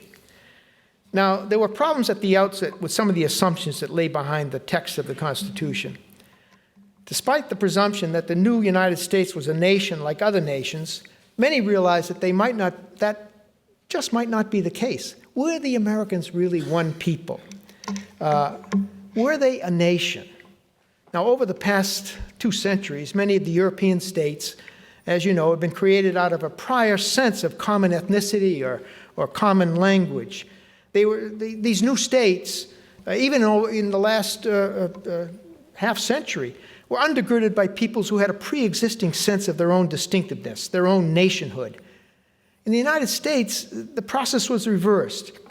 Americans created a state before they were a nation, and much of our history, I think, has been an effort to define the nature of that nationality. Many Americans were aware that there was no common American ethnicity to back up the state called the United States. John Adams especially doubted the Americans were one people that Jefferson promised in the opening paragraph of the Declaration. In America, said Adams, there was nothing like the patria of the Romans, the fatherland of the Dutch, or the patria of the French. Adams was appalled by the great diversity of religious denominations and ethnicities in America. In 1813, he counted 19 different religious sects, and we are such a hodgepodge of a people, he said, such an omnium gatherum of English, Irish, German, Dutch, Swedes, French, etc., that it is difficult to give a name to the country that would be characteristic of one people. It was for this reason, I think, that the members of the Continental Congress at the end of the Declaration, if you remember, mutually pledged to each other their lives, their fortunes, and their sacred honor.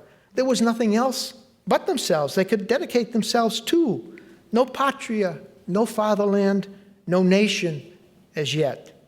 Now, of course, in the present, this peculiarity of American nationhood, this lack of a common ethnicity, may be our saving grace.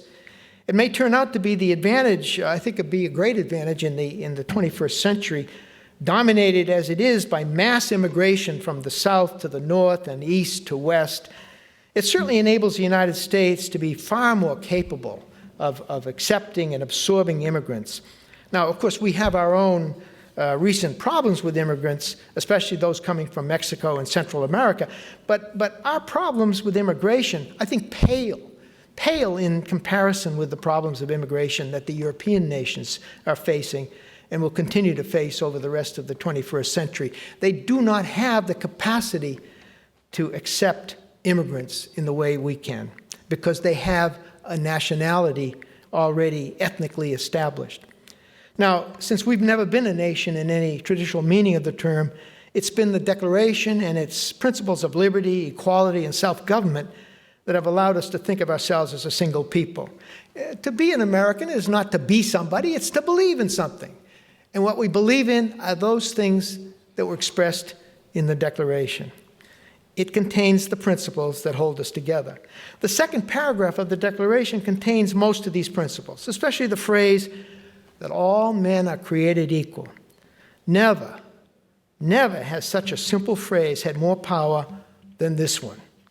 Equality became what Herman Melville in Moby Dick called the great God absolute, the center and circumference of all democracy.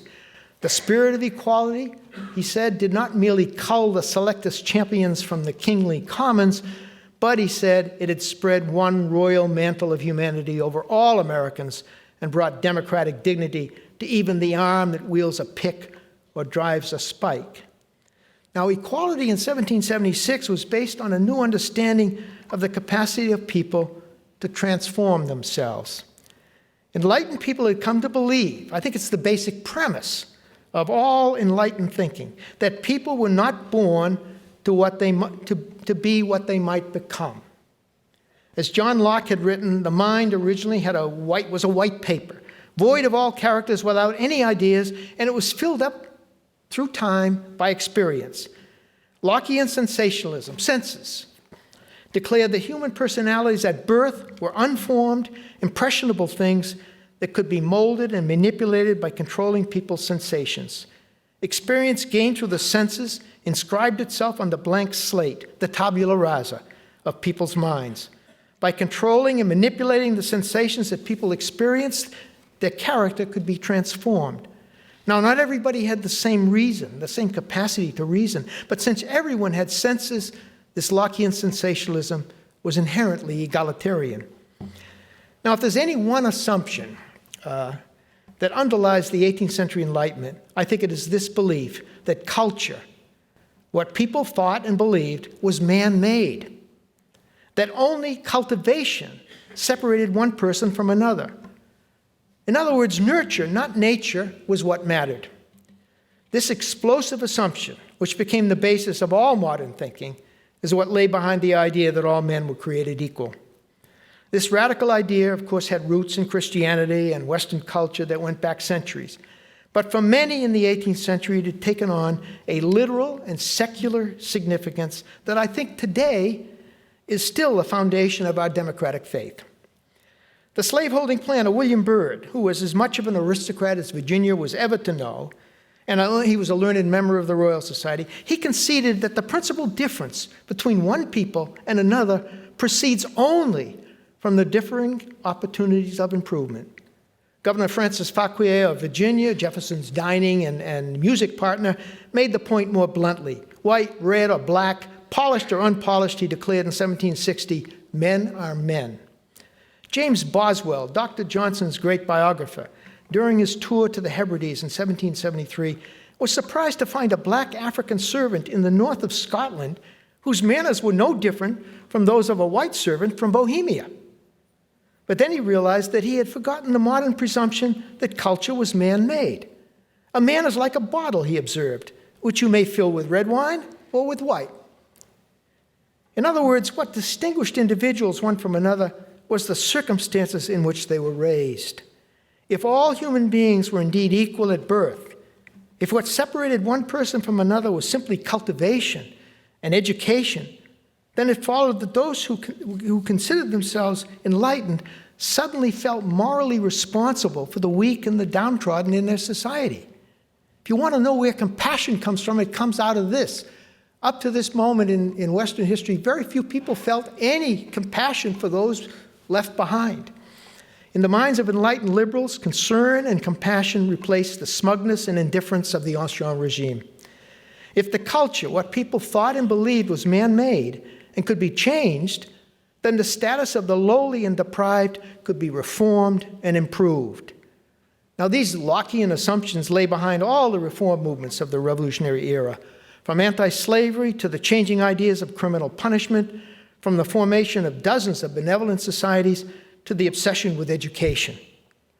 An American obsession with education that is central to the founding era, although they didn't implement it. They wrote more articles per capita than any time in our history on education. Not just the Americans' interest in formal schooling, but their concern with a variety of ways of remaking their culture and society. These comprised everything from the histories they wrote and the advice manuals they read to the many icons they created, including the Great Seal, which Franklin, Adams, and Jefferson all made contributions. If you think they were busy bringing about a revolution, they stop and write up their plans for the Great Seal. Jefferson's Virginia Capitol, he thought it was important that he have a Roman temple in Richmond, Virginia. John Trumbull's paintings and the design of Washington, D.C. These assumptions also helped to give the Declaration its great significance in our culture today. No people has ever placed greater hope in education than we have in our whole history. Now, Hezekiah Niles, who was the most important journalist of the early 19th century, knew very well the importance of the Declaration of Independence. He wanted to help establish a national character for Americans. And despite the victory over Britain in the War of 1812, he knew that eliminating the old English habits of mind was essential to establishing that national character. If we were to have a new nation, Niles declared in a public appeal in 1817 in his Weekly Register, America's first national newspaper, we needed new principles, he said, new ideas, new ways of thinking. We seek a new revolution, he wrote, not less important perhaps in its consequences than that of 1776, a revolution in letters, a shaking off of the fetters of the mind. To do this, he said, and I'm quoting him here, we must begin with the establishment of first principles, which were best found in the Declaration of Independence. Thus, the Declaration, he said, shall be the basis of all the rest, the common reference in cases of doubt and difficulty. Now, Niles' Weekly Register was widely read, but surely the person who did the most to make the Declaration central to American thinking was Abraham Lincoln. In fact, Lincoln claimed, and I'm quoting him here, he says, I never had a feeling politically that did not spring from the sentiments embodied in the Declaration of Independence. When Lincoln said on the eve of the Civil War, all honor to Jefferson, he paid homage to the one founder who he knew could explain why the breakup of the Union could not be allowed and why so many lives had to be sacrificed to maintain that Union. Lincoln knew what the Revolution had been about and what it implied, not just for Americans, but for all humanity, because Jefferson had told him so. The United States was a new Republican nation in a world of monarchies, and you have to keep in mind the failure of the revolutions of 1848 to explain Lincoln. It looked as if all efforts at democracy had failed, and when he says we're the one last hope, he meant that literally. He didn't see any democracies around the world except us. We were a grand experiment in self-government, conceived in liberty and dedicated to the proposition that all men are created equal. Half the American people, said Lincoln in 1858, had no direct blood connection to the founders of the nation. These German, Irish, French, and Scandinavian citizens had either come from Europe themselves or their ancestors had, and finding themselves our equals in all things, had settled here in America. Although these diverse ethnicities may have had no authentic connection in blood with the revolutionary generation that could make them feel part of the rest of the nation, they had, said Lincoln, that old Declaration of Independence, that's what he called it, with its expression of the moral principle of equality to draw upon. This moral principle, which, as Lincoln said, was applicable to all men and all times, made all these different peoples one with the founders. And this is an extraordinary statement, he says, as though they were blood of the blood and flesh of the men who wrote that declaration. This emphasis on liberty, then he shifts metaphor, I think, rather badly to one that doesn't have the power of the blood and blood and flesh of flesh. The emphasis on liberty and equality, he said, was the electric cord that links the hearts of patriotic and liberty-loving men together, that will link these patriotic hearts as long as the love of freedom exists in the minds of men throughout the world. I think this is why the Declaration of Independence is the most important document in American history. Thank you. Thank you.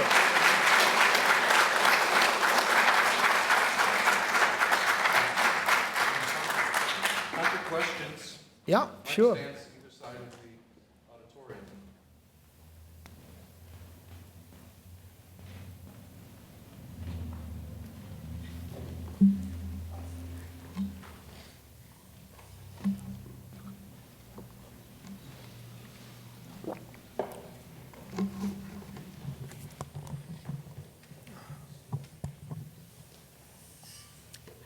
Thank you for your remarks. However, there are many people who were excluded from the best wishes of the Declaration. Of course, there were the Native Americans who were driven from their homes.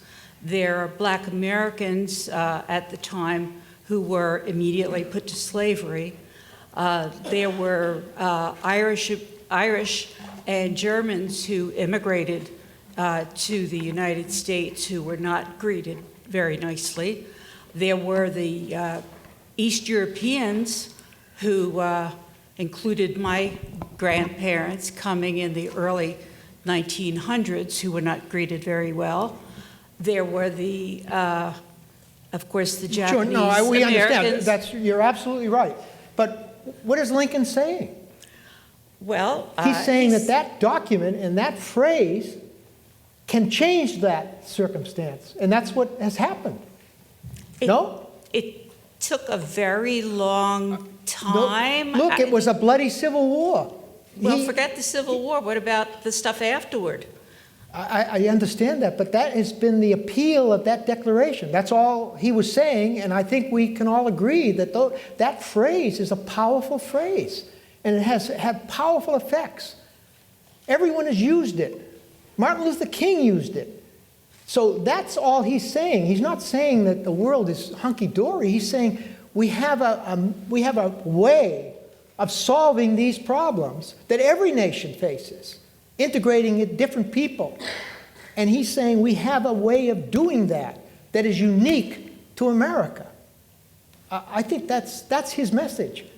Why don't we use it then? What? I'm sorry? Why don't we use I think terms? we have. Things are not the same as they were in 1760. They're not the same as they were in 1850. They're not the same as they were in 1910. There's a different world, and it's all been fed and mobilized and changed by that phrase, if you want to shorten the process, but that's what's happened. I think that's part of the story. It's not ended. It's not over. But I don't see how you can get away from that importance of that phrase. Talk is good. Action is better. Well, I think there has been action through the years, and there will be continued to be more action. But to say that there's been no changes is just not, it's fantasy. There's been enormous changes. Even in my lifetime, if anyone had said to me in 1950 that we're going to have a black president in your lifetime, I would have said, you're out of your mind. So there's been changes. I think we have to concede that, even if you're unhappy with how far they've gone. Fine. Yeah, go ahead. I actually want to shift gears a little bit. I was fascinated by your discussion of enlightenment as a spread of civilization and civility. And I couldn't help think of the tension between that account, which I found compelling, and many other interpretations of enlightenment, particularly dealing with France, which sees it as much more of a neoclassical revival of ideals of virtue associated with the Gironde and the Jacobins. And that's a rhetoric that is sometimes deployed in understanding the American Revolution. And I guess in some ways I'm wondering if there, or how you account for that tension between a sort of Anglophone cult of happiness versus a more militant code of I don't think virtue. that the happiness is confined to the English-speaking people. I think the French, look, there are all these other aspects. No one's denying the importance of free government and religious freedom, getting away from superstition. I concede all that, but the scholarship now it goes way beyond what Peter Gay was writing in the 1950s and early 60s. And this emphasis on politeness, broadly conceived, is a trans-European phenomenon. And Americans were part of that. But it's not just confined to the English-speaking people, it's the French as well. If you talk to modern French scholars who teach the Enlightenment, they would admit that now politeness has become an increasingly important aspect. It's not the whole thing. There's all this other aspects. People thought life was getting better in every way. And in contrast to the 17th century where there was warfare, a 30 years war, religious wars, the 18th century seemed to be so serene and so promising, and the excitement that people had over improvement that fit into the notion of civilization. So that's what we're getting at. It's not one thing, but civilization sums up what they thought they were getting. And they were becoming more civilized. And that's the word they hit upon. As I say, Johnson stuck with civility. He didn't like this newfangled word. And you won't find it in his dictionary. Boswell argued with him and said, you've got to have it. It's contrasts with barbarism, much better than civility. So it's just an aspect. I think if you want to, as I said, I think the basic premise of the Enlightenment is that culture is man-made. I mean, we take that for granted, but for centuries people assumed, look, you're born to be what you are and nothing's going to change. And life can't really change that much because that's the way it is. But if you got to thinking that you can actually change the culture, change people, then a whole world opens up. And that's when people become concerned with those who are left behind. There is no real concern for the poor and the deprived prior to that. I mean, there's religious concerns for their souls and so on, but nothing like the kind of philanthropy that really grows up, the concern for other people that grows up, that starts in the 18th century. How do you explain that? I mean, Lynn Hunt, the historian, she wrote a little book on this, and she really had no explanation except that, well, they read novels and they found out about other people. I just don't think that's the reason. I think it's this sense that we are creating our own culture, that people can be transformed, and once you do that, then you really feel responsible for those who've been left behind. And that's driving us today.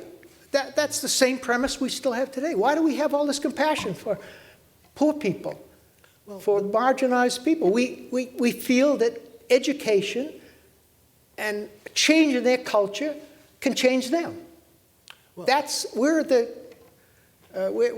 sons and daughters of the Enlightenment.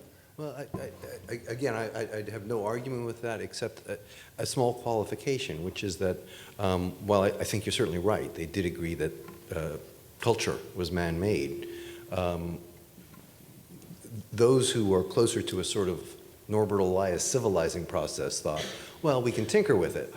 Others who took a more authentic Rousseauian stance thought it's an artificial constraint and therefore has to be knocked down. That the civilizing process is exactly what leads to it. Rousseau actually went to the point where he said, right. So that's a radical end of the Enlightenment, if you will. It's Okay, not only I guess that's what I man-made, was but asking about. it's making us oppressed. But is that what perhaps underlies the difference between our revolution and the one across the pond? Well, okay, yeah, I would say that that would separate the English-speaking world from the French, that there was a more radical ancien regime, was more, because the English never really had a revolution as a result. They changed, but they did it without a revolution. Yeah. First, thank you so much for a wonderful presentation, a very hopeful one. I'm not a historian, I'm actually a psychiatrist, and I come to this from really a worry about where we are as a nation and what to anticipate moving forward. And I also actually have been thinking a lot about the Declaration as the way forward. And within that, I think that your interpretation of the meaning of pursuit of happiness could be really central in thinking about how to move forward. And I have been thinking of a number of things that I'd like to run by you. One of them is, can we as a nation, and also it's happening globally, because I do think that the Declaration has been an inspiration globally, start thinking differently about what we in government as sort of like together should be about. And that is, should we be thinking about ways to actually measure our, not necessarily just happiness, but well-being with different criteria? And there's a global effort to look beyond the gross national product or gross domestic product to other indicators that would talk about the exact things that you talked about. The educational system that promotes the kind of character, the kind of civility that you talk about, the kind of interaction between people in terms of inequality, so that we start measuring different things than we do right now. And I think that that would perhaps, And that's my question for you, is should that be perhaps something that we're looking forward to? Because the way I look at things, and that's something that we even didn't discuss in this last election, climate change, the role of, digital computers on, what's going to happen to the workforce and things of that kind. Well, So- look, I'm an 18th century historian. I don't have answers to your questions. I don't think the government can decide how you're going to make people happy. That's going to be decided from the bottom up, as we say. If one of these 18th century Enlightenment persons came back, if you can imagine that, they would say, we're not really working on civility very much. In fact, we seem to be going backwards. I think what we might want to do is start talking about little civilities that in the aggregate create a much more humane and more civilized society. We've had a vulgarization of our culture for the last, 60 years, since the 50s, in a way that we've produced Donald Trump. We have contributed to that in a small, every little way in which we vulgarized the culture.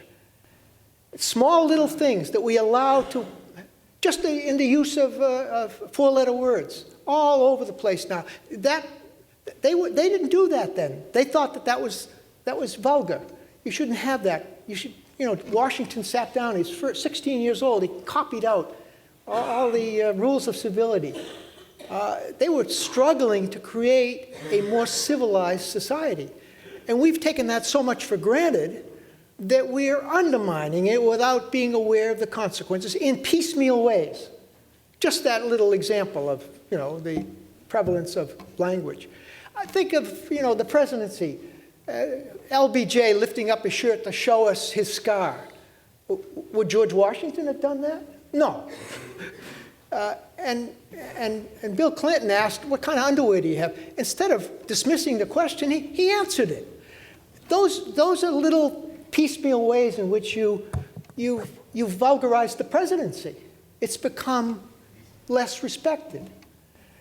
So you want to change all that. It's not easy. You're changing a culture. You're going to have to do it in piecemeal ways. And maybe, teaching politeness is not a bad way to do it, those kinds of little things. But at any rate, I think that's what they were about. They're trying to get away from the barbarism.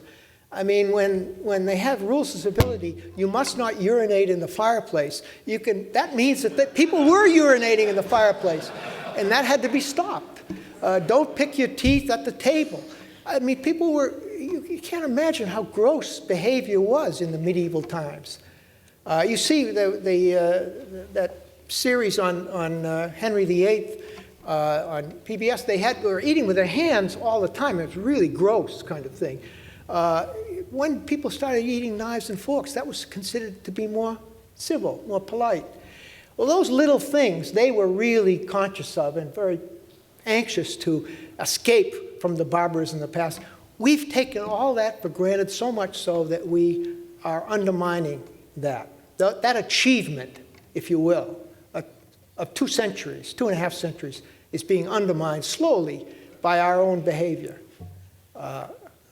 That's my outlook on this sordid moment in our history.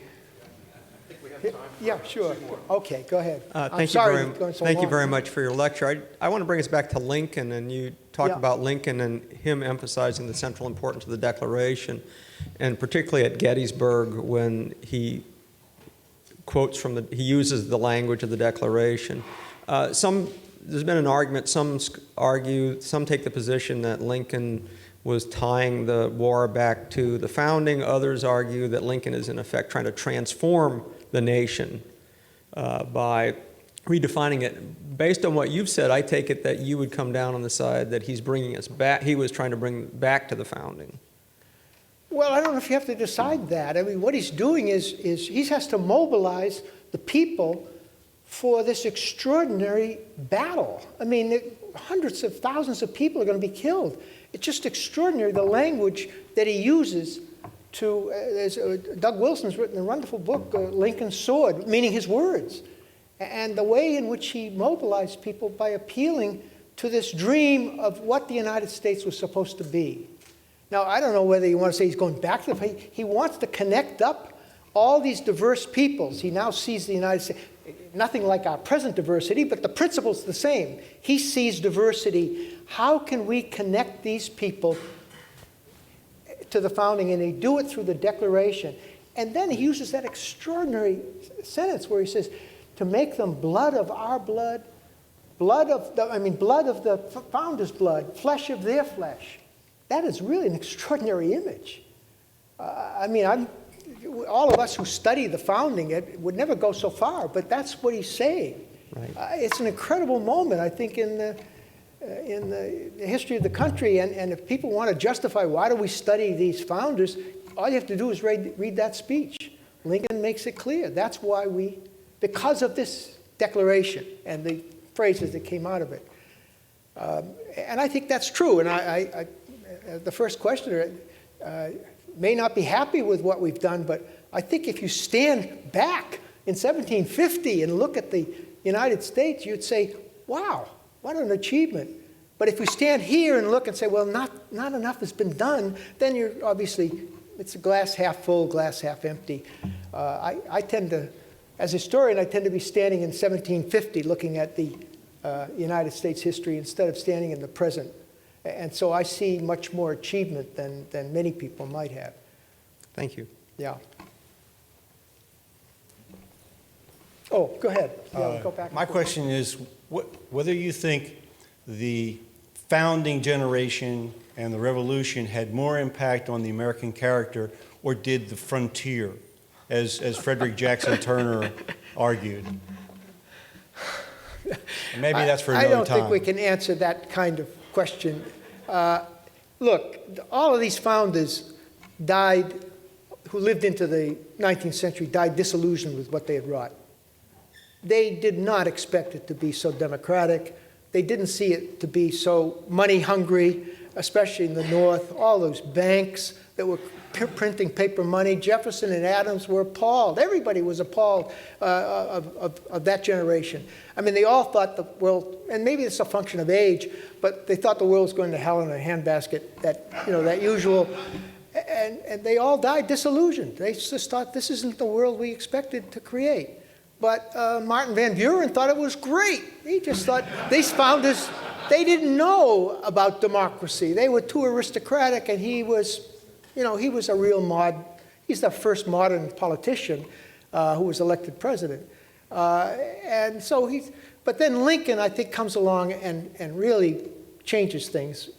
The founders, up to the Civil War, the founders, for most people, when they talk about the founders, they meant John Winthrop, William Bradford, John Smith, the 17th century founders.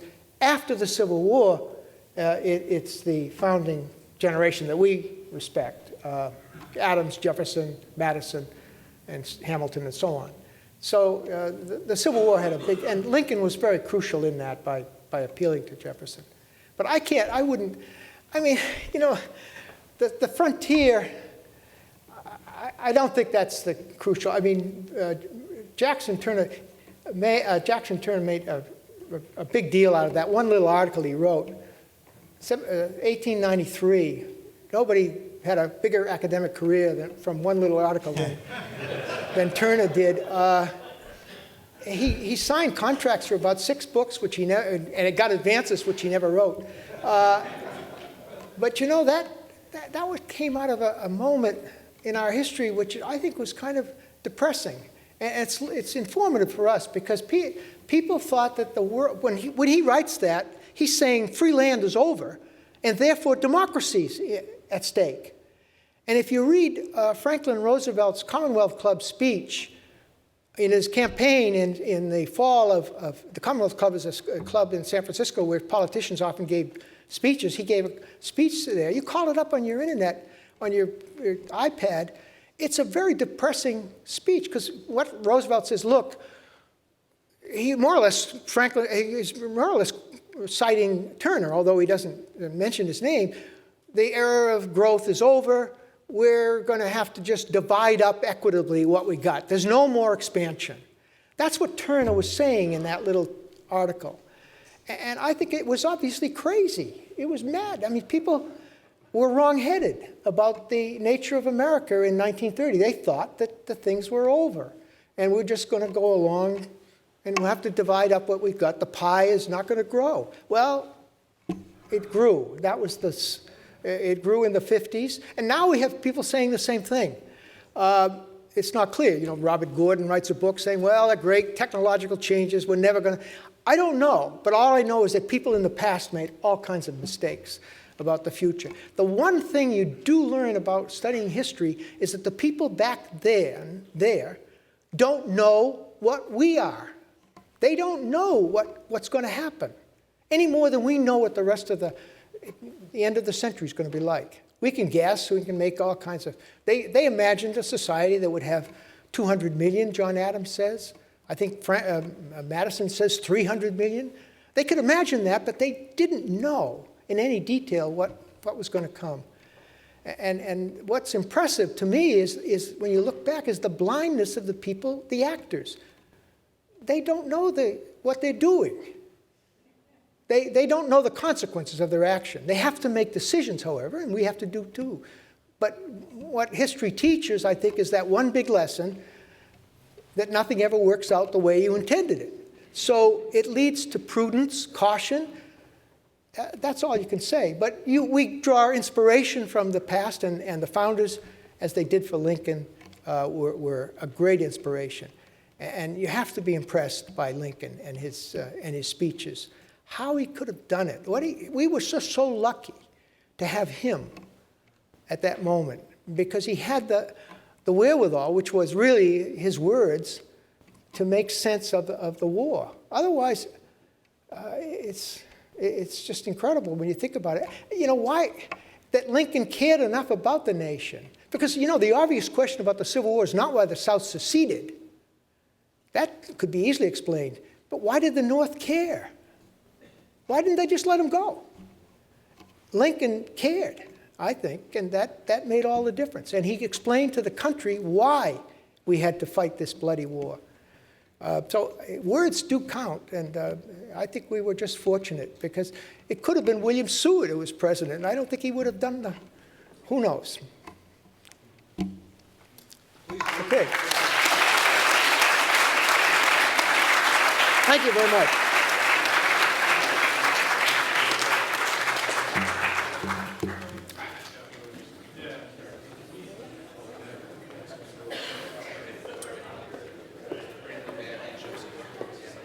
Ladies and gentlemen, I just wanted to thank you on behalf of the National Constitution Center and the Jack Miller Center for joining us for this superb day of conversation about the Declaration, the Constitution, and the necessity of constitutional education. It was such an honor to have two opportunities to hear the great Gordon Wood, America's most distinguished historian of the founding era.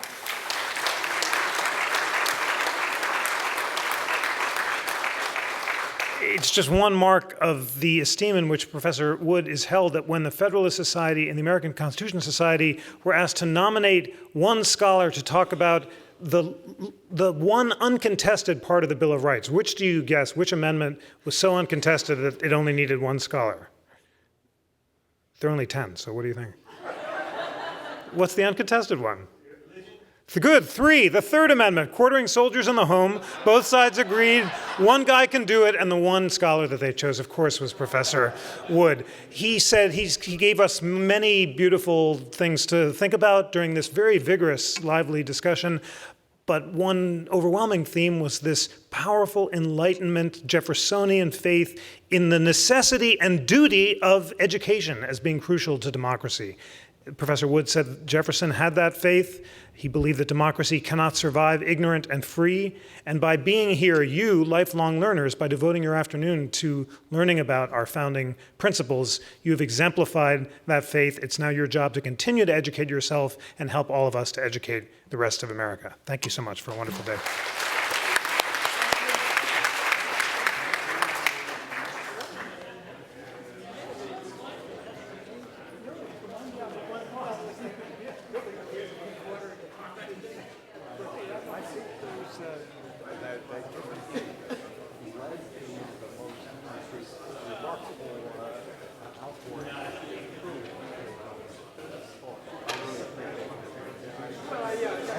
People ask me about eternity. It is an interesting sense of it. People don't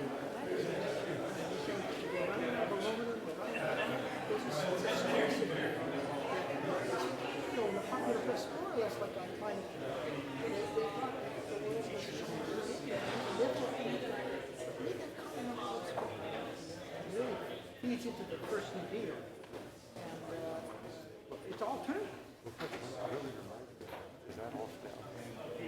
I wouldn't be too comfortable.